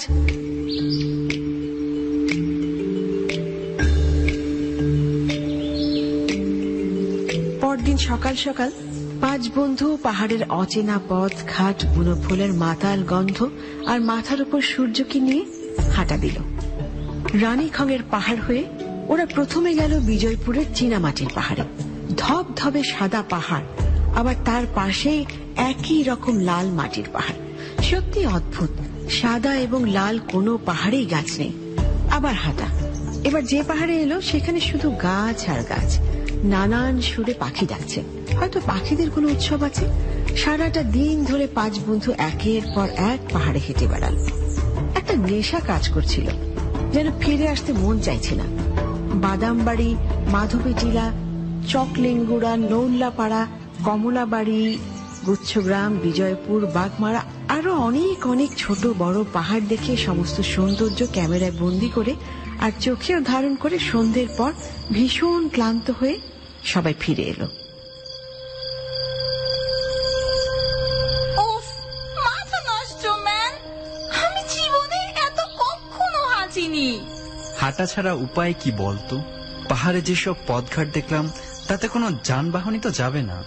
আমার তো মনে হচ্ছিল ডিসকভারি কোনো প্রোগ্রামের শুটিং করছি। আমার কাছে বাদামবাড়ির পাহাড়গুলো জটিল লাগছে রে। আর নামনা যেন কত কত কত গাছপালা দেখলাম। কেন চীনামাটির পাহাড় তোর কাছে ভালো লাগেনি? আমি তো ভাবছি টাকা পয়সা হলে একটা পাহাড় কিনে ফেলবো, এই পাহাড়ের উপর একটা বাড়ি থাকবে, আর ঢাকায় যখন অস্থির লাগবে তখন এখানে এসে প্রাণ ভরে কিছুক্ষণ ব্রিদিং করব। ভাই সব আমাদের কবি জেগে উঠেছেন। এই আকাশ, তোর মাঝে একটা আতেল আতেল ভাব আছে, এর মধ্যে তুই এত কিছু ভেবে ফেলেছিস। প্রবলেম কি জানিস? প্রবলেম এটাই যে কেউ তোরা আমাকে আসলে বুঝলি না। আর আতেল মানে কি জানিস? আতেল মানে হচ্ছে গিয়ে ফার্সি ভাষায় পাণ্ডিত্যপূর্ণ ব্যক্তি। বোঝাতে পারলাম কিছু? এই দাঁড়া, সত্যি করে বল, তুই প্রেম করছিস না তো? পাগল হয়েছিস? ওর সাথে কে প্রেম করবে?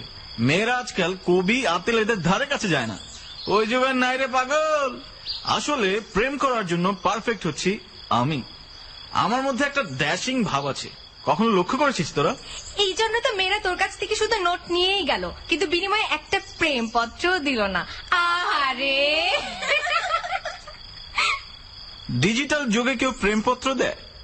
এই দেখ মেয়েদের পাঠানো টেক্সট, কত গুণ গুণ। এইটা শোনার জন্যই আসলে মানে এর চেয়ে আর মানে বোকাস ডায়লগ আর কোনো কিছু বলার তো নাই, সেই জন্য এটাই বলতেছে। ও মাই গড।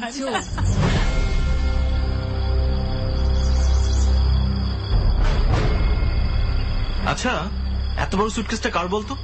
আমরা তো কোনো সুটকেস আনিনি। সত্যি তো, অবাক কাণ্ড।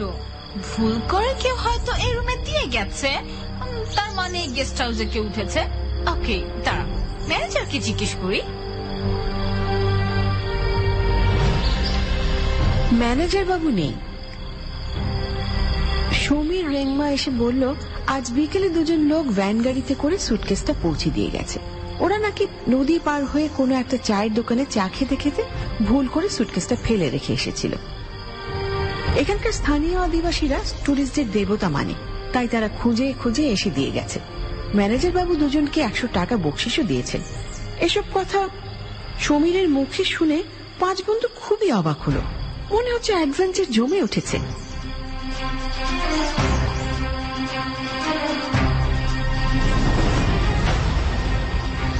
আজব তো। এটা অবাক হওয়ার কি আছে? ভুল তো হতেই পারে, বোঝাই যাচ্ছে ইটস আ মিস্টেক। ওফো, বাদ দে। ম্যানেজার বাবু এলে ওনাকে বলিস এটা আমাদের নয়, যারা দিয়ে গেছেন তাদের কাছে পৌঁছে দিতে। সিম্পল। ম্যানেজার বাবুর আর কি দোষ? উনি তো ধরে নিয়েছেন এটা আমাদের, নাকি? ঠিক আছে, আমি তোকেই দিয়ে দিলাম সুটকেসটা। বল, এই সুটকেস নিতে কি করবি? সামান্য একটা সুটকেস নিয়ে পড়লি, খুলে দেখলেই তো হয়। আর ভেতরে মাল টাল দেখলে নিশ্চয়ই বোঝা যাবে এটা কার। তারপরে তাকে গিয়ে ফেরত দিয়ে দে। সিম্পল। এই জন্যই তোকে আতেল মানে পণ্ডিত বলি। না না, সুটকেস খোলার দরকার নেই। এসব বর্ডার এলাকায় অনেক ধরনের ক্রাইম হয়, ভেতরে কোনো ড্রাগ ফ্রাগও থাকতে পারে। আমাদের এটা খোলা ঠিক হবে না। হ্যাঁ, কথাটা খারাপ বলিসনি। এই সুটকেসটা দেখে বেশ ভারী মনে হচ্ছে। মনে হচ্ছে কোনো শুটিং ইউনিটের হতে পারে। ভেতরে মনে হয় কোনো দামি ক্যামেরা ট্যামেরা কিছু একটা আছে। ফিল্মের রিলও থাকতে পারে বা অন্য কোনো গ্যাজেট। যাদের সুটকেস, ওরা নিশ্চয়ই এতক্ষণে ভারী বিপদে পড়েছে, নাকি বলিস? আমরা বরং ম্যানেজার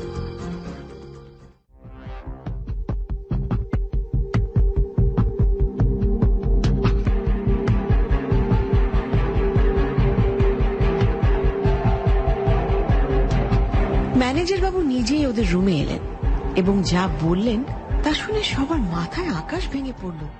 সবাই থ হয়ে গেল। সুটকেসে যে ট্যাগটা লাগানো ছিল তার সঙ্গে আটকানো একটা সাদা কাগজে ওদের 5 বন্ধুর নাম এবং মোবাইল নাম্বারও দেয়া ছিল।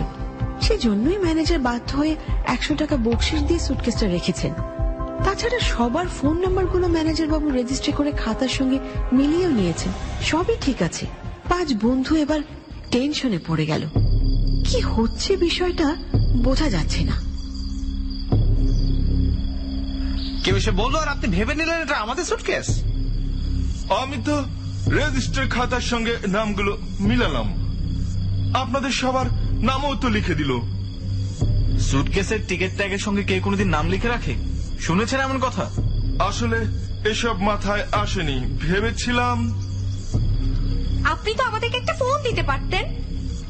আমি ফোন দেওয়ার চেষ্টা করেছিলাম, এটা পাহাড়ি এলাকা। তাছাড়া আপনারা হয়তো একটু ভেতরের দিকে চলে গিয়েছিলেন, তাই আপনাদেরকে নেটওয়ার্কে পাওয়া যাচ্ছিল না। আমি পরিষ্কার বুঝতে পারছি কেউ ইচ্ছে করে আমাদের নাম লিখে এখানে সুটকেস পাঠিয়েছে। সত্যি আমি আপনাদের সুটকেস ভেবেই। ইম্পসিবল, এটা আমাদের সুটকেস হতেই পারে না। ম্যানেজার সাহেব, আমরা এবার কোনো বিপদে টিপদে পড়ে যাব না তো? আমার ভীষণ ভয় লাগছে। আমাদের আগে জানতে হবে সুটকেসের ভেতরে কি আছে। যদি জেনে শুনে কেউ আমাদেরকে বিপদে ফেলতে চায়, সেক্ষেত্রে আমাদের সচেতন হয়ে কাজ করতে হবে। আমরা থানায় খবর দেব।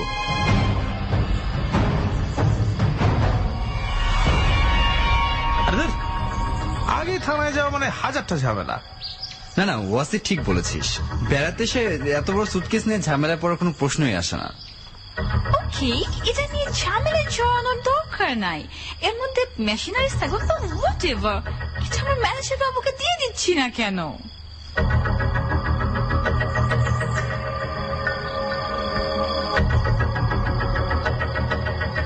সবাই ম্যানেজার বাবুর কাছে গেল থানার ফোন নাম্বার নেওয়ার জন্য। ম্যানেজার বাবু যেন একটু হকচকিয়ে গেলেন। উনি বুঝতে পারেননি ব্যাপারটা থানা পর্যন্ত যাবে। বুঝলে সুটকেসটাই রাখতেন না। বিপদের আভাস পাচ্ছেন, কিন্তু এদেরকে কিভাবে বোঝাবে? ওরা তো নাছোড় বান্দা। তারপরও বলল, সামান্য একটা সুটকেসের জন্য থানা পুলিশ করতে যাচ্ছেন? থানা পুলিশ মানে তো হাজারটা ঝামেলা। আর তাছাড়া থানা তো এখান থেকে অনেক দূরে, শহরে যেতে হবে। এখানকার স্থানীয় পুলিশদেরকে তো আমি জানি, এরা এই বিষয়টাকে নিয়ে বেশি ঘাটাঘাটি করবে। আর আপনারা বুঝতে পারছেন না, এটা তো তাহলে আপনাদের ফ্যামিলি পর্যন্ত চলে যাবে। আপনারা এসেছেন কদিনের জন্য বেড়াতে। আমার মনে হয় আমরা সবাই মিলে বসে ঠান্ডা মাথায় একটু আলোচনা করে নিতে পারি, আর তারপরে একটা সিদ্ধান্ত নিতে পারি। আর পুলিশের ঝামেলায় গেলে তো আমাদের গেস্ট হাউসে দুর্নাম মতো হতে পারে। হবেই। ও শেষে না আবার আমার চাকরিটাই চলে যায়। আমি হাত জোড় করছি, দয়া করে আপনারা থানায় যাবেন না বাবু, তাহলে আমার মালিক আমাকে এখান থেকে বের করে দেবে।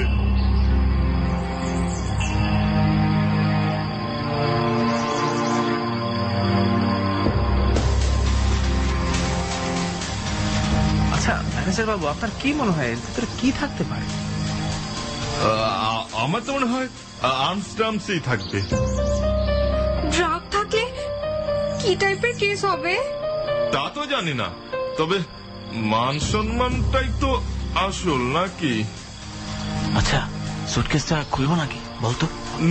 না না না না না, এই ভুল করবেন না, বিপদ আরো ঘটতে পারে। কিন্তু এমনিতে তো পুলিশ আমাদেরকে নানাভাবে জিজ্ঞাসা করবেই। আর যদি আর্মস থাকে, আর যদি আমাদের হাতের চাপ পড়ে যায়, তাহলে কি হবে বুঝতে পারছেন? 14 নিশ্চিত। OMG! তাহলে আমরা কি করব? আমরা থানা পর্যন্ত ব্যাপারটা যেতেই দেব না।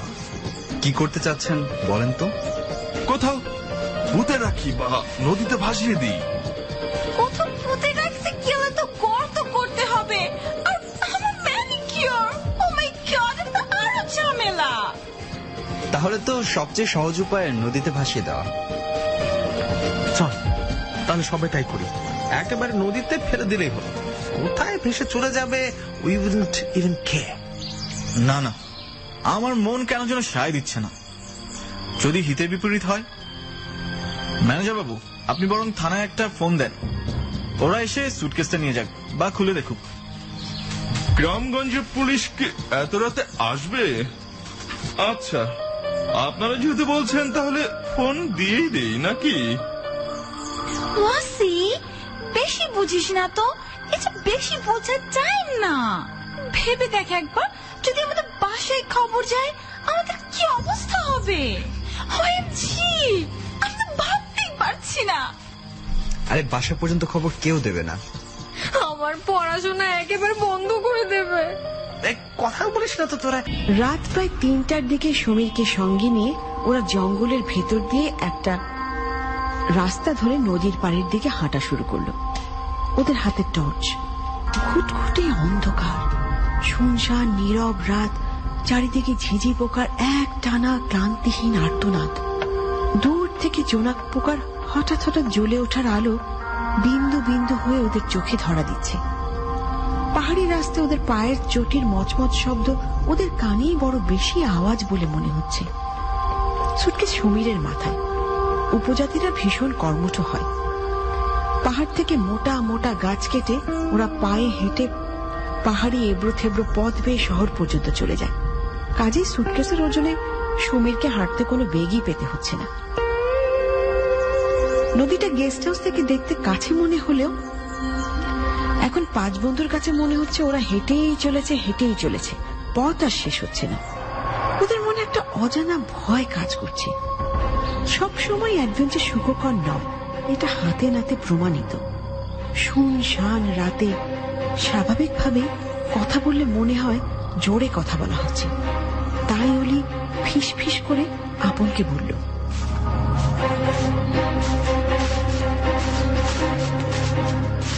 আপন, এই পথঘাট তো কিছুই চিনি না, আমার ভয় করছে। ওয়েট, আচ্ছা শোন, ম্যানেজারকে ট্রাস্ট করাটা কি ঠিক হলো? এইসব ভেবে প্লিজ এখন মাথা খারাপ করিস না। তোদেরকে তো বোঝাতেই পারলাম না, চল থানায় যাই নাকি? আস্তে শুনবে ওরা। কি শুরু করলি তোরা বলতো?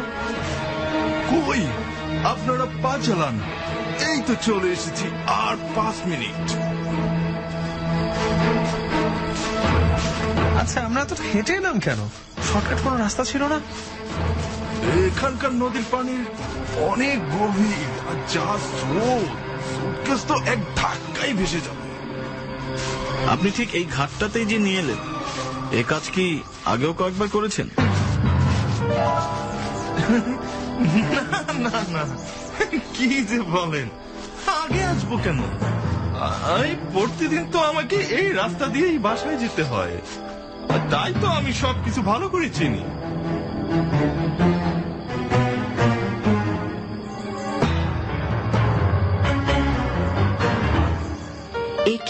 প্রবাদে বলে, তীরে এসে তরি ডোবা। এত কষ্ট করে পাহাড়ি জঙ্গল পাড়ি দিয়ে যখনই নদীর পাড়ে ওরা পৌঁছলো, তখনই ঘটল বিপত্তি। দূর থেকে হইচই, একটা মাছ ধরা নৌকা থেকে কয়েকজন চিৎকার করে উঠল।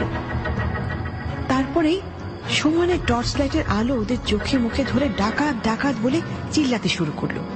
ওদের চিৎকার শুনে বিজিবির গার্ডরা ফাঁকা গুলির আওয়াজ করলো। সমীর সুটকেস ফেলে এলো, পাথাড়ি দৌড় দিল। ম্যানেজার বাবুও লাপাত্তা। শুধু 5 বন্ধু কোন দিকে যাবে কিছুই বুঝতে পারল না। এখানকার পথঘাটই ভালো চেনে না ওরা। তাছাড়া এত অন্ধকার, যে পথ দিয়ে ওরা এসেছিল ভয়ে চিৎকারে সে পথটাও খুঁজে পাচ্ছে না। মাথাও কাজ করছে না কারো। নৌকা থেকে 2-1 পানিতে ঝাঁপ দিল। ওদের অনেক সাহস। 5 বন্ধুর 3 বন্ধু গেল একদিকে, বাকি 2জন কোন দিকে দৌড় দিয়েছে কে জানে। কিন্তু কোনো লাভ হলো না। কিছু তো যেতে না যেতেই একসময় বিজিবির কাছে ওরা ধরা পড়ল। ধরা পড়ে সবাই শুধু এটাই ভাবছে, কেন এই ভুল করতে গেল। সুটকেস সহ 5 বন্ধু ম্যানেজার এখন বিজিবির ক্যাম্পে। সমীর পালিয়েছে। থানা থেকে পুলিশ কিছুক্ষণের মধ্যেই চলে আসবে। ভোর 7:30টায় থানা থেকে পুলিশের গাড়ি এলো। সবার সামনে সুটকেস খুলে যা দেখলো তাতে পুলিশ মোটেও অবাক হলো না। তবে অবাক এবং নির্বাক হয়ে তাকিয়ে রইল 5 বন্ধু এবং ম্যানেজার বাবু।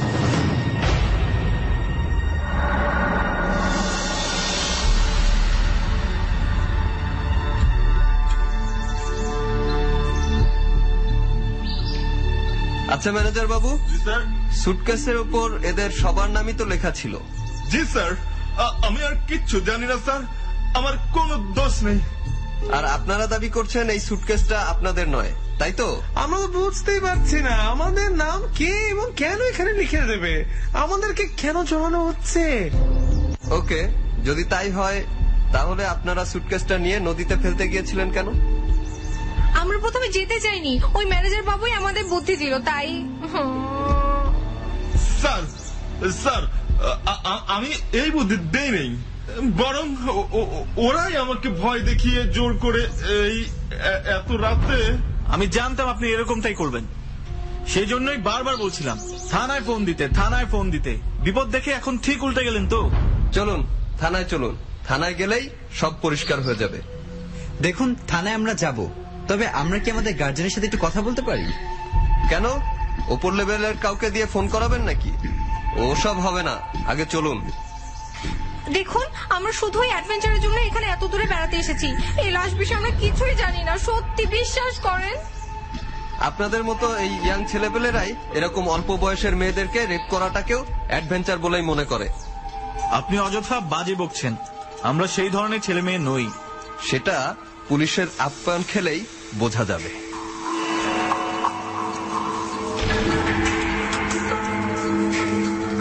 এ কি, একটা 11-12 বছরের কিশোরী মেয়ের লাশ সুটকেসের ভেতরে। লাশটা দয়ের মতো ভাঁজ করে রাখা। 5 বন্ধুর অ্যাডভেঞ্চার এই মুহূর্তে কোথায় যেন হারিয়ে গেল। সবার মুখ শুকনো, কিছু বুঝতে পারছে না কি করবে ওরা এখন। ভীষণ ভয় পেয়ে গেছে সবাই।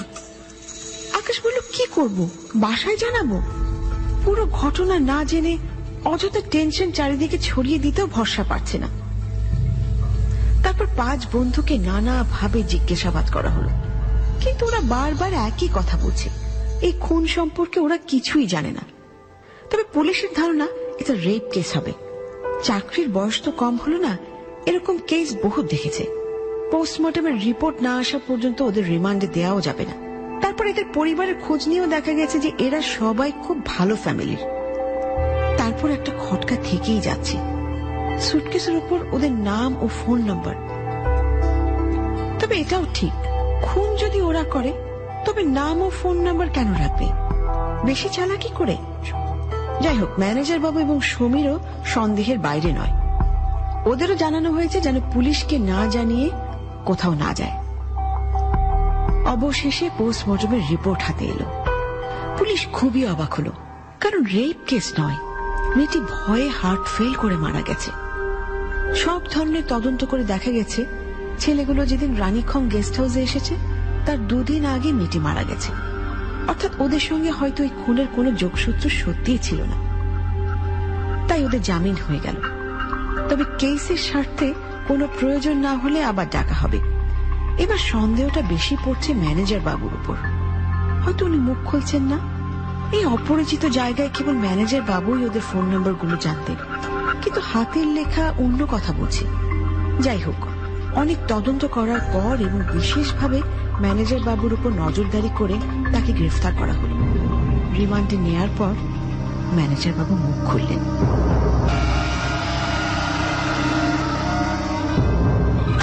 বল, সত্যি করে বল, বল খুন কে করেছে বল। স্যার আমি জানি না স্যার। জানিস না? সুটকেস কোথা থেকে এলো বল, বল। একটা গাড়ি স্যার, একটা গাড়ি এসে ঠিক করে বল। গাড়ি এসে দিয়ে যায় স্যার। আমি ওদের চিনি না স্যার। আপনি কারো স্যার স্যার ওদের এক একজনের মুখ সব ঢাকা ছিল স্যার। সুটকেসে ওই 5 বন্ধুর নাম, ফোন নাম্বার কে লিখেছিল? সত্যি করে বল, নইলে সত্যি করে বল, নইলে। স্যার আমি সমীরের বউয়ের হাতে লেখাইছিলাম স্যার, যাতে আমার দিকে সন্দেহ তীব্র না আসে স্যার। ওদেরকে কেন ফাঁসাতে চেয়েছিলি? স্থানীয় একজন আমাকে সুটকেস সহ দেখে ফেলে, তাই ভয় স্যার।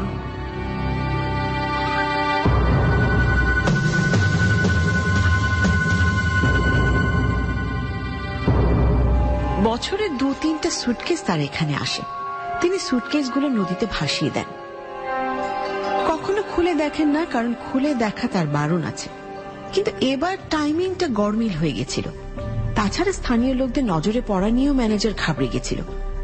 মোটা অঙ্কের টাকার লোভে অত কিছু না ভেবে ছেলেগুলোকে ফাঁসিয়ে দেবে ভেবেছিল। তাছাড়া যে খুনি আজ পর্যন্ত তার সঙ্গে দেখা তো দূরে থাক, তার গলার স্বরও কোনোদিন ম্যানেজার বাবু শোনেননি। যে বা যারা তাকে সুটকেস পৌঁছে দেয় তারা বলেছে ভয়ের কিছু নেই, কোনো দিনই এই খুনিকে ধরা সম্ভব নয়, কারণ খুনি কোনো প্রমাণ রাখে না। কেসটা ঝুলে আছে, পুলিশ ডিপার্টমেন্ট কোনো সুরাহা করতে পারছে না, কোনো একটা প্রমাণ বা ক্লু পাওয়া যাচ্ছে না। যাদেরকেই ধরা হচ্ছে তারা কেউ খুনির সন্ধান দিতে পারছে না। এভাবে বেশ কয়েক মাস কেটে গেল। এরপর আবার সুটকেসে আরো একটা 9-10 বছরের ছেলের লাশ পাওয়া গেল এবং একই ব্যাপার, প্রচন্ড ভয়ে মারা গেছে ছেলেটা। এই লাশটা পাওয়া গেল টেকনাফের নাফ নদীতে।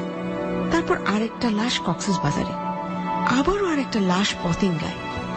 একের পর এক লাশ ভর্তি সুটকেস পাওয়া যাচ্ছে, কিন্তু পুলিশ খুনিকে ধরতে পারছে না। অবশেষে ঢাকার স্পেশাল গোয়েন্দা টিমকে খবর দেয়া হলো কেসটা হ্যান্ডেল করতে।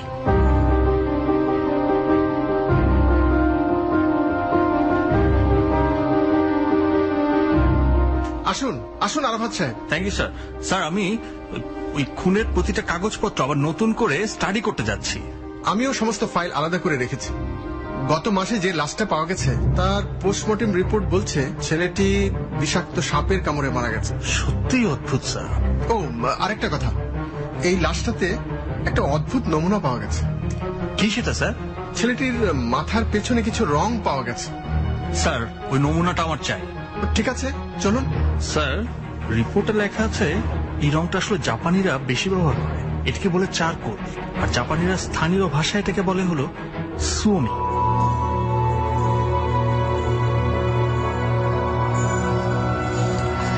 আরাফাত একজন জাজেল গোয়েন্দা অফিসার। এ পর্যন্ত কোনো কেসই উনি হারেননি, কিন্তু এবার তিনি মনে মনে চিন্তিত হয়ে পড়েছেন। শুধুমাত্র মাথায় পাওয়া রঙের নমুনা থেকে কিভাবে তিনি খুনির সন্ধান করবেন? গত লাশের আরেকটা ব্যাপারও গোয়েন্দাকে ভাবাচ্ছে, যে বিষাক্ত সাপ ছেলেটাকে ছোবল দিয়েছিল সেই সাপটা খুবই রেয়ার।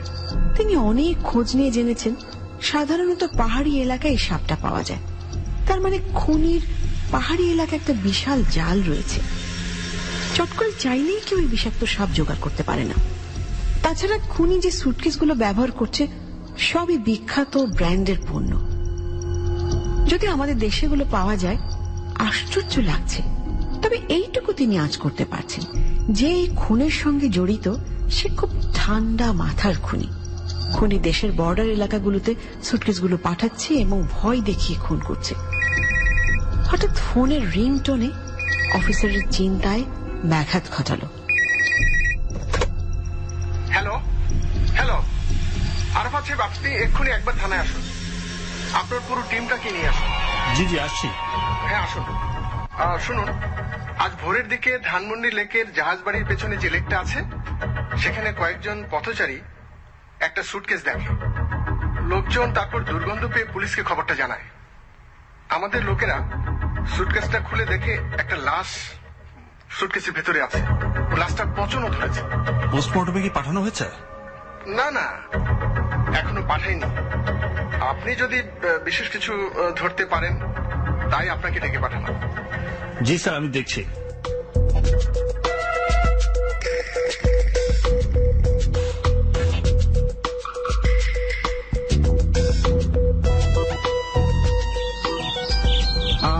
আপনি নমুনাগুলো লক্ষ্য করেছেন?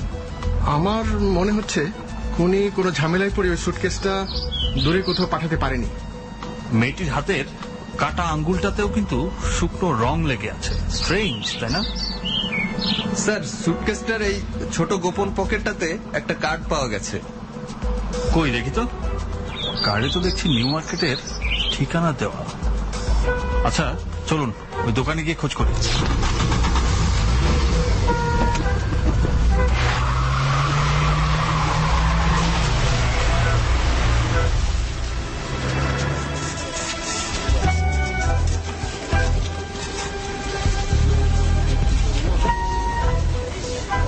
আচ্ছা এই কার্ডটা দেখুন তো, এটা আপনার দোকানই তো নাকি? জি জি, আমার দোকানের কার্ড। কিন্তু কেন বলেন তো? এই যে আমার কার্ড। এবার যা বলছি শুনুন। আপনার দোকান থেকে ব্যাগ বা সুটকেস কেনার সময় যে ক্যাশ মেমোটা দেওয়া হয়, সেখানে কি ক্রেতার নাম বা ফোন নাম্বার কিছু দেওয়া থাকে? নাম সবসময় থাকে না, তবে দাবি কোনো ব্যাগ নিলে ওয়ারেন্টি থাকে একটা আমাদের ডকুমেন্টের খাতায়। সেটা থাকে তারিখের জন্য, যাতে ওয়ারেন্টি শেষ হয়ে গেলে কাস্টমাররা কোনো ফ্রি সার্ভিস দাবি করতে না পারে। আচ্ছা, গত এক মাসের মধ্যে এই যে এই সাইজের বা এর থেকে একটু বড় সাইজের কতগুলা সুটকেস বিক্রি করেছেন, তার একটা লিস্ট দিতে পারবেন আমাকে? জি স্যার, দিতে পারবো। আপনি একটু অপেক্ষা করুন, আমি দিচ্ছি। আচ্ছা ঠিক আছে। আচ্ছা, এই রেজিস্টার খাতার অ্যাড্রেসের পাশে এরকম স্পেশাল লেখা কেন? এটা আমাদের দোকানের বড় সুটকেস, সবাই ওয়াটারপ্রুফ চায়, কিন্তু উনি চাইলেন যেটা পানি লাগলে নষ্ট হয়ে যাবে। তাই নাকি? তা আপনি তখন জানতে চাননি কেন? এমনি আমাদের এই বড় সুটকেস নিয়ে বিপদ হয়ে গেছে, কারণ অনেকদিন ধরে দোকানে পড়েছিল, বিক্রি হচ্ছিল না। যিনি কিনতে এসেছিলেন তিনি দামাদামি করেনি। আচ্ছা, এখানে তো দেখছি গত সপ্তাহের তারিখ দেওয়া। জি স্যার, গত সপ্তাহে ওটা বিক্রি হয়েছে, আমি নিজেই বিক্রি করছি। আচ্ছা দেখুন তো এই ছবিটা, এই সুটকেসটাই বিক্রি করেছিলেন? জি স্যার, এইটাই। কারণ আমার দোকানে বিক্রি হয়, নিউ মার্কেটের অন্য কোনো দোকানে এই ব্যাগ নাই, তাই আমি ব্যাগের ভিতরে একটা আমি কার্ড দিয়ে দিই, যাতে পরে কেউ কিনতে চাইলে সে কার্ডটা ধরে আমার দোকানে আসতে পারে। থ্যাংক ইউ, আপনার এই কার্ডটা আমাকে অনেক হেল্প করলো। এই অ্যাড্রেসটা আমাকে লিখে দিন তো।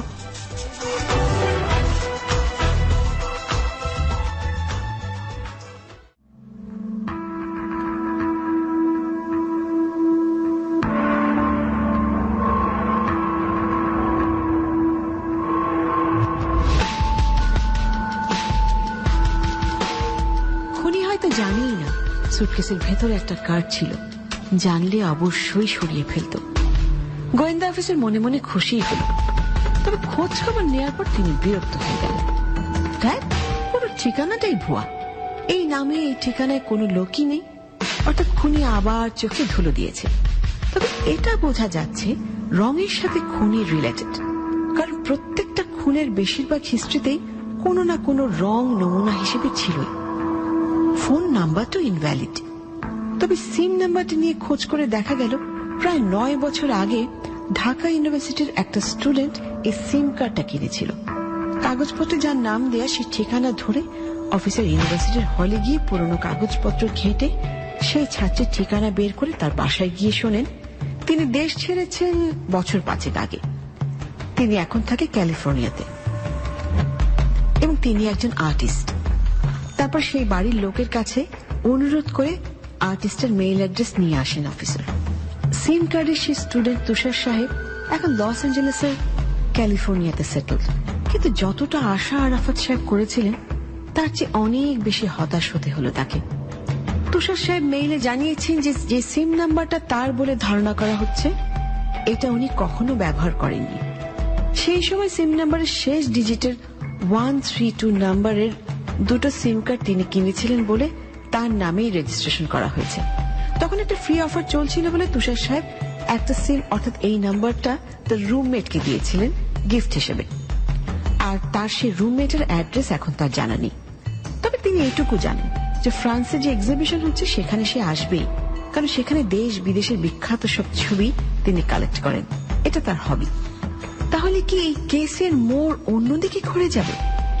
আরাফাত সাহেব ভাবছেন, আচ্ছা লস অ্যাঞ্জেলেসের এই আর্টিস্টে কি খুনি? দূরে বসে সবার চোখ ফাঁকি দিয়ে তিনি খুনগুলো করাচ্ছেন? না, তাহলে রঙের নমুনাটা, বারবার লাশের রং কোথা থেকে আসছে? দেখুন, সিম কার্ডের কাগজপত্রগুলো যে আপনার নামে, অথচ আপনি বলছেন সিমটা আপনি আপনার রুমমেটকে গিফট করেছেন। তাহলে রুমমেটের নামে রেজিস্ট্রেশন করলেন না কেন? দেখুন, আমি ওকে সিমটা গিফট করেছিলাম, আর গিফটটাও ওর জন্য সারপ্রাইজ ছিল। কাজে ওর নামে রেজিস্ট্রেশনের প্রশ্নই আসে না। আর এইসব প্রশ্ন আসছে কেন? আমরা কেন এত প্রশ্ন করছি সেটা তো আপনাকে আমরা আগেই মেইলে জানিয়েছি। সে সময় 2টা সিম আমি কিনেছি, এটা সত্যি। আর ওই যে নাম্বারটা লাস্টে যে 2, সেটা আমারই ছিল। আমার বোন নাম্বারটা এখনো ব্যবহার করছে, আপনি চাইলে খোঁজ নিতে পারেন। আচ্ছা, আপনার ওই বন্ধুর সঙ্গে লাস্ট কবে কথা হয়?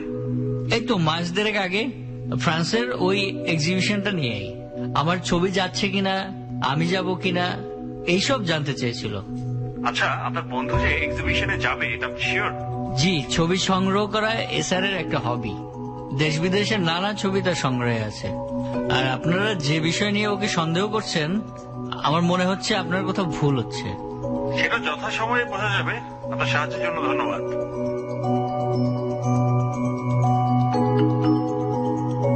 আরাফাত সাহেব তুষারের কথা প্রমাণ করার জন্য 9 বছর আগের সমস্ত রেকর্ড বের করেছেন।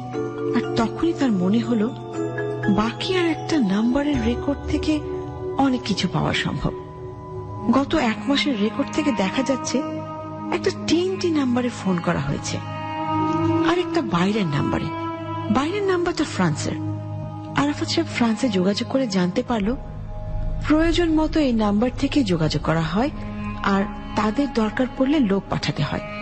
কেননা ছবি সংক্রান্ত বিষয় নিয়ে আর্টিস্ট ফোনে কথা বলেন না। গোয়েন্দা অনেক কৌশল করেও এসআর এর অ্যাড্রেস বের করতে পারল না। একই কথা ওরা বারবার বলছে, ওরা জানে না।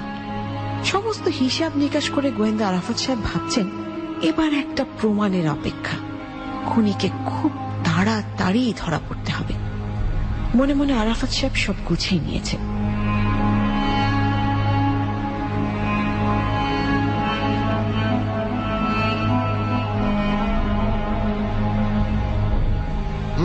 আসুন আসুন, কি খবর বলুন তো? স্যার, মেইল ও ফোনে আমার তুষার সাহেবের সঙ্গে যোগাযোগ হয়েছে। কোনো ক্লু পেয়েছেন নাকি?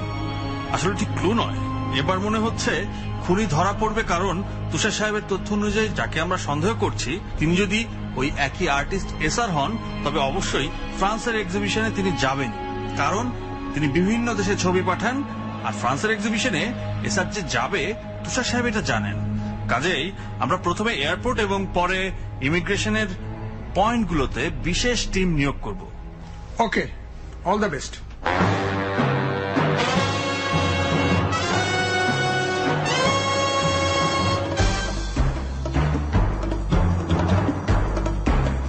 না, গোয়েন্দা টিম খোঁজ খবর নিয়ে জাল বিছিয়ে বসে আছে, কিন্তু এমন কেউ দেশ ছেড়ে যাননি যার সঙ্গে কোনো পেইন্টিং আছে বা যার নাম এসআর।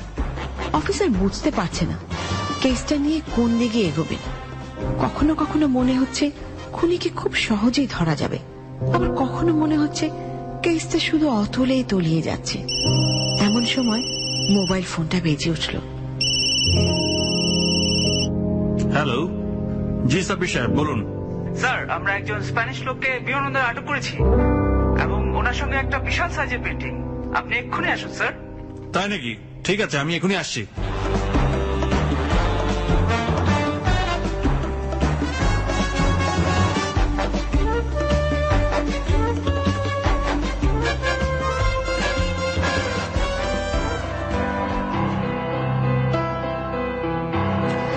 স্প্যানিশ লোকটিকে দেখে অফিসার অবাক হননি, তবে ভীষণ অবাক হয়েছেন ছবিটা দেখে। ছবিটা সেই মেয়েটার যার লাশের সঙ্গে পলিথিনে কাটা আঙুলগুলোও দেয়া হয়েছিল। মেয়েটির চোখে মুখে প্রচন্ড ভয়, আর ভয়টা যে রং দিয়ে ক্যানভাসে আঁকা যায় ছবিটা না দেখলে আরাফাত সাহেব বিশ্বাস করতেন না। অনেক জিজ্ঞাসাবাদের পর স্প্যানিশ লোকটি মুখ খুললেন। তিনি বললেন ছবিটির পেছনে মিস্টার ডেকানের সাইন দেয়া, অর্থাৎ তার নামে ছবিটি এক্সিবিশনে যাবে। ছবিটা তিনি এখনকার একজন আর্টিস্টের কাছ থেকে কিনেছেন। বিষয়টা যেন গোপন থাকে সেজন্য মিস্টার ডেকান এই স্প্যানিশ লোকটিকে পাঠিয়েছেন। উনি মিস্টার ডেকানের বিশ্বস্ত স্টুডেন্ট। অবশেষে স্প্যানিশ লোকটিকে সঙ্গে নিয়ে আরাফাত সাহেব সেই আর্টিস্টের বাড়িতে গেলেন। আর্টিস্টের নাম এসআর। এসআরের বাড়ি গুলশানে।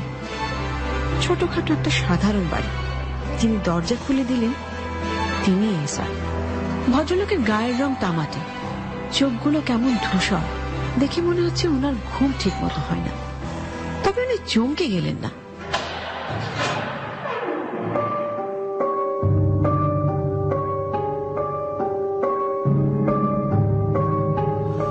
আচ্ছা, আপনি তাহলে স্যার? ঠিক কেন বলুন তো? দেখুন, এই ছবি সংক্রান্ত বিষয় এসেছেন তো, আমি কিন্তু এখন ছবি আঁকতে পারবো না। তাই কেন? আমার কাছে কোনো মডেল নেই। এছাড়া আমি কিছুদিনের জন্য ফ্রান্সে যাচ্ছি। স্যার, আমি আপনাকে গ্রেফতার করতে এসেছি। বাইরে মিস্টার ডেকনের স্টুডেন্টের সঙ্গে আমার পুরো টিম রয়েছে। আপনি ইচ্ছা করলেই কিন্তু পালাবার পথ নেই। পালাবো? আমি পালাবো? না না না না, আমি পালাবো না। কিন্তু আমার অপরাধ? আপনার অপরাধ আপনি জানেন না বুঝি? আপনি একজন খুনি। কি বললেন? আমি খুনি? আমি শিল্পী, আমি প্রাণ দেই, আমি খুনি? না না না না, আমি খুনি না। আমি তো খালি ওই মডেল, আমার মডেল, ওই মডেলের অভিব্যক্তি চাই। আপনি কখনো একটা ফুলের ছবি তুলেছেন? কখন তুলেছেন? যখন ফুলটা ফোটে? ওরা তো ফোটেনি, ওদেরকে আমি ফুলের মতো ফুটতে বাধ্য করেছি মাত্র। আমি খুনি নই। আমার কি অপরাধ এটাই যে আমি ওদের ওই ভয়ের সময় অভিব্যক্তিটা নিতে চেয়েছি। ওদের মৃত্যুর সময় একটা মানুষের চোখ দেখেছেন কখনো আপনি? আমি দেখেছি। আমি বারবার দেখতে চাই, আপনাদেরকে দেখাতে চাই ছবি এঁকে ওটা। এটাই আমার অপরাধ। সব দেখা যাবে, সবকিছুই কোর্টে গিয়েই বুঝবেন। না, আমি খুনি নই। আমি খুনি নই। আমি একজন শিল্পী। আমি রং তুলি কোথায়? আপনি তো দাঁড়ান, আমি আবার আমার রং তুলি ক্যানভাস ছাড়া কোথাও যাই না। দাঁড়ান, আমি আপনার সঙ্গে যাব। আপনাকে কোনো ধরনের চালাকি করবার সুযোগ আমি দেব না।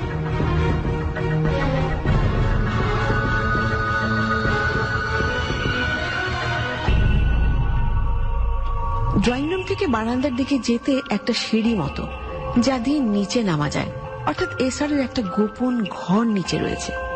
অফিসার পেছন পেছন যাচ্ছে। সিঁড়ি দিয়ে নিচে নেমে উনি রীতিমতো অবাক হয়ে গেছেন। কারণ তিনি যা দেখতে পেলেন তার জন্য তিনি মোটেও প্রস্তুত ছিলেন না।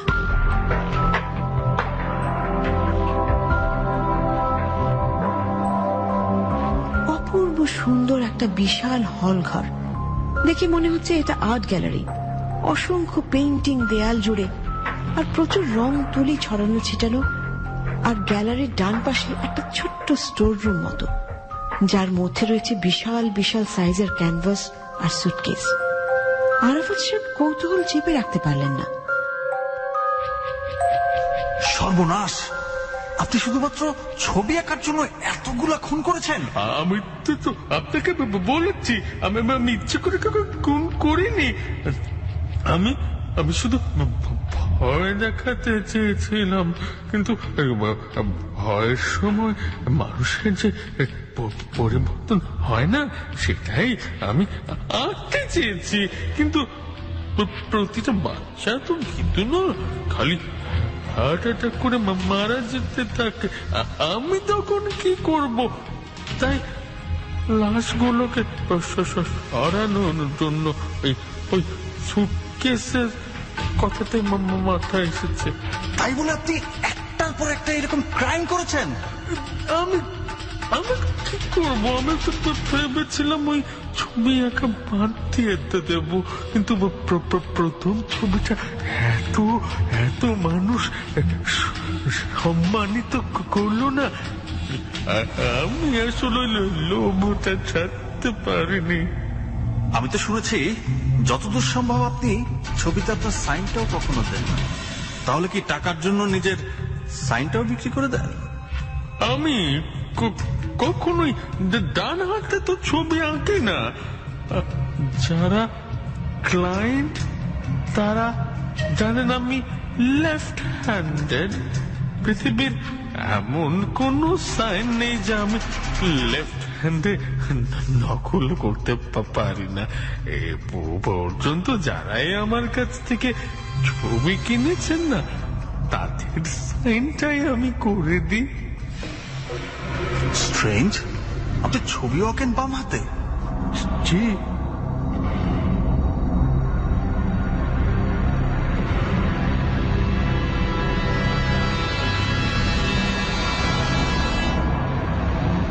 অবশেষে সেপ্টেম্বরের 24 তারিখ এসআরকে গ্রেফতার করা হলো, এবং এসআরের সমস্ত বিষয় স্টাডি করে যে কেস হিস্ট্রি পাওয়া গেল তা হচ্ছে এসআর তার এক দূরসম্পর্কের মামার কাছে মানুষ হয়েছে।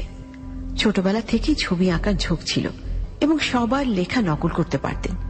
ঢাকা ইউনিভার্সিটির ফাইন আর্টসে পরীক্ষা দিয়ে চান্স পাইনি, তবে ফাইন আর্টের স্টুডেন্টদের অনেক কাজ অর্থাৎ ছবি দেখে এঁকে দিত, আর তার বিনিময়ে সে হলে থাকার সুযোগ ও খাওয়া পড়ার একটা ব্যবস্থা করে নিয়েছিল। দিনের পর দিন এসআর অন্যের জন্য ছবি এঁকেছে। হলে থাকাকালীন সে রিক্সার পেছনের অনেক পেইন্টিংও করেছে। এভাবেই তার দিন চলত। একসময় তার এক বন্ধুর অর্থাৎ তুষারের সূত্রে একজন বিদেশি চিত্রশিল্পীকে একটা ছবি এঁকে দিয়ে এসআরের জীবনের মোড় ঘুরে যায়। দেশ বিদেশ থেকে অর্ডার আসতে শুরু করে। জাপানি এক চিত্রশিল্পী এসআরের কাছে একটি ভয়ার্ত মুহূর্তের ছবি চান এবং প্রচুর টাকা তাকে দেয়া হয়, এবং এসআর সেবারই প্রথম টোকাই শ্রেণীর একটি মেয়েকে ধরে নিয়ে আসে তার ছবির মডেল করার জন্য। মেয়েটিকে ধারালো ছুরি দিয়ে ভয় দেখালে মেয়েটি হার্ট ফেল করে মারা যায়। আর যে ছবিটা এসআর ক্যানভাসে বন্দি করে, সেটা দেখে মানুষকে ভয় দেখানো এসআরের নেশা হয়ে গেছিল। সে বিভিন্ন টোকাই শ্রেণীর ছেলে মেয়েদের ধরে ধরে নিয়ে আসতো এবং ভয় দেখিয়ে সেই ছবিটা এঁকে ফেলত। একসময় এসআর মানসিকভাবে অসুস্থ হয়ে যেতে থাকে, যার ফলে কোনো বাচ্চা যখন কিছুতেই ভয় পেত না, তখন দিশেহারা হয়ে বিভিন্নভাবে ভয় দেখিয়ে, যেমন বিষাক্ত সাপের ছোবল অথবা হাত পায়ের আঙুল কেটে, কখনো আগুনে জ্যান্ত কোনো প্রাণী মেরে বা জবাই করে খুন করত। মৃত্যুর ঠিক আগের মুহূর্তের ভয়ার্ত চেহারাটা একবার দেখলেই এসআর হুবহু সেটাকে ক্যানভাসে বন্দি করে ফেলতে পারত। সমস্ত সাক্ষী ও প্রমাণ পাওয়ার পর জানুয়ারির 13 তারিখ এসআরের ফাঁসির রায় ঘোষণা হল। অদ্ভুত শান্ত ধূসর চোখে কারাগারে বন্দী এসআর তার নিজের মৃত্যুর দিন গুনছে। ফাঁসির দণ্ডের বিরুদ্ধে তার কোনো আবেদন বা নিবেদন করার মতো কেউ ছিল না, এমনকি সে নিজেও তা চায়নি। বরং একটা তীব্র আকর্ষণ তাকে আচ্ছন্ন করে রেখেছে। নিয়ম করে প্রতিদিন কারাগারে একজন ডাক্তার ফাঁসির এই আসামিকে দেখে যেতেন এবং লক্ষ্য করলেন যতই ফাঁসির দিন এগিয়ে আসছে ততই তার চোখ চকচক করছে। হয়তো বেঁচে থাকার বাস্তব কামনা তাকে আস্তে আস্তে গ্রাস করছে। হঠাৎ একদিন এসআর গোয়েন্দা অফিসার আরাফাতের সঙ্গে দেখা করতে চাইল। আচ্ছা, আপনি আমার সঙ্গে দেখা করতে চেয়েছেন, বিশেষ কোনো কারণ আছে কি? স্যার, আজ জানুয়ারির 8 তারিখ, 13 তারিখে আমার ফাঁসি। আমি আমার মৃত্যুর আগে শেষ ইচ্ছা অনুযায়ী ওই ফাঁসির মঞ্চটা একবার দেখতে চাই। আর আমার কিছু আবদার আছে, একটু লিখে দিচ্ছি, আপনি এগুলো একটু আনান না। বেশি কিছু না, একটা ইজেল, একটা ক্যানভাস, একটা কালো কাপড়, কিছু অয়েল কালার তুলি আমার কাছে আছে, ওগুলি একটু ব্যবহার করতে দিন। দেখুন, ওইসব রং, ক্যানভাস এসবের ব্যবস্থা আমি করে দিতে পারবো, কিন্তু ফাঁসির মঞ্চ দেখানো এটা আমার পক্ষে সম্ভব না। এটা আইন বিরোধী। সবকিছুর একটা নিয়ম কানুন আছে না? আর তাছাড়া আমি যে চাকরিটা করি সেখানে নিয়মের বাইরে যাওয়া কখনোই সম্ভব না।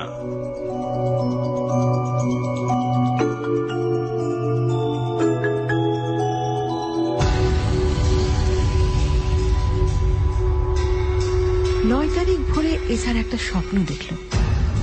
এসআরকে গোসল ও অজু করিয়ে মৌলবী তওবা পাঠ করাচ্ছে। এসআরকে ফাঁসির কাষ্ঠ থেকে গর্তের মধ্যে ফেলে দিল। দড়ির ক্যাঁচ ক্যাঁচ শব্দ এসআরের কাছে এসেছে। গর্তের ভেতরে দেহের তীব্র ছটফটানি সে অনুভব করছে। এসআরের ফাঁসি সুষ্ঠুভাবেই হয়ে গেল। প্রচন্ড ভয় পেয়ে এসআরের ঘুম ভেঙে গেল। আজান হচ্ছে, অর্থাৎ ভোর। তখনই এসআর ক্যানভাসের সামনে এসে দাঁড়িয়েছে। কালি ক্যানভাসটা আরাফাত সাহেব পাঠিয়েছেন, সঙ্গে রং, তুলি, ইজেল, কালো কাপড়, সমস্ত কিছু। আশ্চর্য, মৃত্যুর আগে সব যাওয়া সহজ হয়ে যায় বোধহয়, কিন্তু এসআর আঁকতে পারেনি। জানুয়ারির 13 তারিখে এসআরের ফাঁসি হয়ে গেল। ফাঁসির 1 ঘন্টা পর পোস্টমর্টম করে দেখা গেল এসআর প্রচন্ড ভয় পেয়ে হার্ট ফেল করে মারা গেছে। সাধারণত ফাঁসিতে ঘাড়ের কাছে মেরুদণ্ডের হাড় বিচ্ছিন্ন হয়ে সঙ্গে সঙ্গে ব্যক্তির মৃত্যু হয়। মৃত্যুর আগে এসআর আরাফাত সাহেবকে একটা চিরকুট দিয়ে গেছে। চিরকুটে লেখা, কুয়াশা আজকে চমৎকার এক কাহিনী শুনলাম, অসম্ভব রহস্যময় এক কাহিনী, অদ্ভুত এক কাহিনী। ভয়কেও যে ক্যানভাসে এভাবে আটকে ফেলা যায় আমি অন্তত আগে কখনো শুনিনি। ভয়ের অভিব্যক্তিকে আটকে ফেলার জন্য একজন শিল্পী কি করে এত নিষ্ঠুর কাজ করতে পারে। এবং সবশেষে আমরা দেখলাম যে সে মারা যাবার আগে যখন সে স্বপ্নে দেখেছিল, কারণ সে ফাঁসির মঞ্চটা একবার দেখতে চেয়েছিল, কারণ তার শেষ ইচ্ছা ছিল যে সে একটা ছবি এঁকে যাবে। আর সে যখন স্বপ্নে দেখেছিল, এবং আমরা আগেই শুনেছি যে এসআর একবার কোনো কিছু দেখলে মনের মধ্যে তার গেঁথে যেত এবং সেটা সে আঁকতে পারত। তো যেটা হলো যে স্বপ্নে সে দেখেছিল সে যখন মরার আগে, অর্থাৎ ফাঁসির আগে ফাঁসি মঞ্চে দাঁড়িয়েছে এবং সেই শেষ মুহূর্তে তার যে ভয়ার্ত চেহারা সেটাই সে এঁকে রেখে গেছে। এবং এই প্রথম সে ডান হাতে নিজের নাম লিখে গেছে, সুরজ মিয়া, অর্থাৎ তার আসল নাম ছিল সুরজ মিয়া। খুবই চমৎকার একটি গল্প লিখেছেন মাকসুদুর রহমান মেঘনা, অর্থাৎ মেঘনা রহমান। আর গল্পের নাম হচ্ছে সুটকেস। আর বিভিন্ন চরিত্রে যারা অভিনয় করেছেন তার আগে জানিয়ে দিচ্ছি, নাট্যাংশ পরিচালনা করছেন শেগুফতা আবিদ এবং সাউন্ড, অসাধারণ সাউন্ড শুনেছেন, সেই সাউন্ড এডিটর ছিলেন খালিদ। আর বিভিন্ন চরিত্রে যারা অভিনয় করেছেন তাদের নাম বলে দিচ্ছি। 5 বন্ধুর চরিত্রে আকাশের চরিত্রে অভিনয় করেছেন প্রত্যয়, ওয়াসির চরিত্রে আপেল, অনি চরিত্রে শান্ত, অলি শাড়ি, আপন কুমকুম, ম্যানেজার বাবু চরিত্রে খালিদ, পুলিশ মঞ্জু আর পুলিশের ডিআইজি মঞ্জুর, গোয়েন্দা অফিসার আরাফাতের চরিত্রে অভিনয় করেছেন অরণ্য শান্ত, দোকানদার জব্বারের চরিত্রে অভিনয় করেছেন নাজিম, তুষার সাহেব করেছেন জেমস টুটুল মন্ডল, গোয়েন্দা টিমের সাব্বিরের চরিত্রে অভিনয় করেছেন ইয়াহিয়া এবং এসআর এর চরিত্রে অভিনয় করেছেন প্রত্যয়, অর্থাৎ প্রত্যয় দুটো চরিত্রে অভিনয় করেছেন এবং ব্রিলিয়ান্ট পারফরমেন্স। এবং thanks to everyone, thanks to কুয়াশা টিম এবং স্পেশালি মাসুদুর রহমান মেঘনাকে।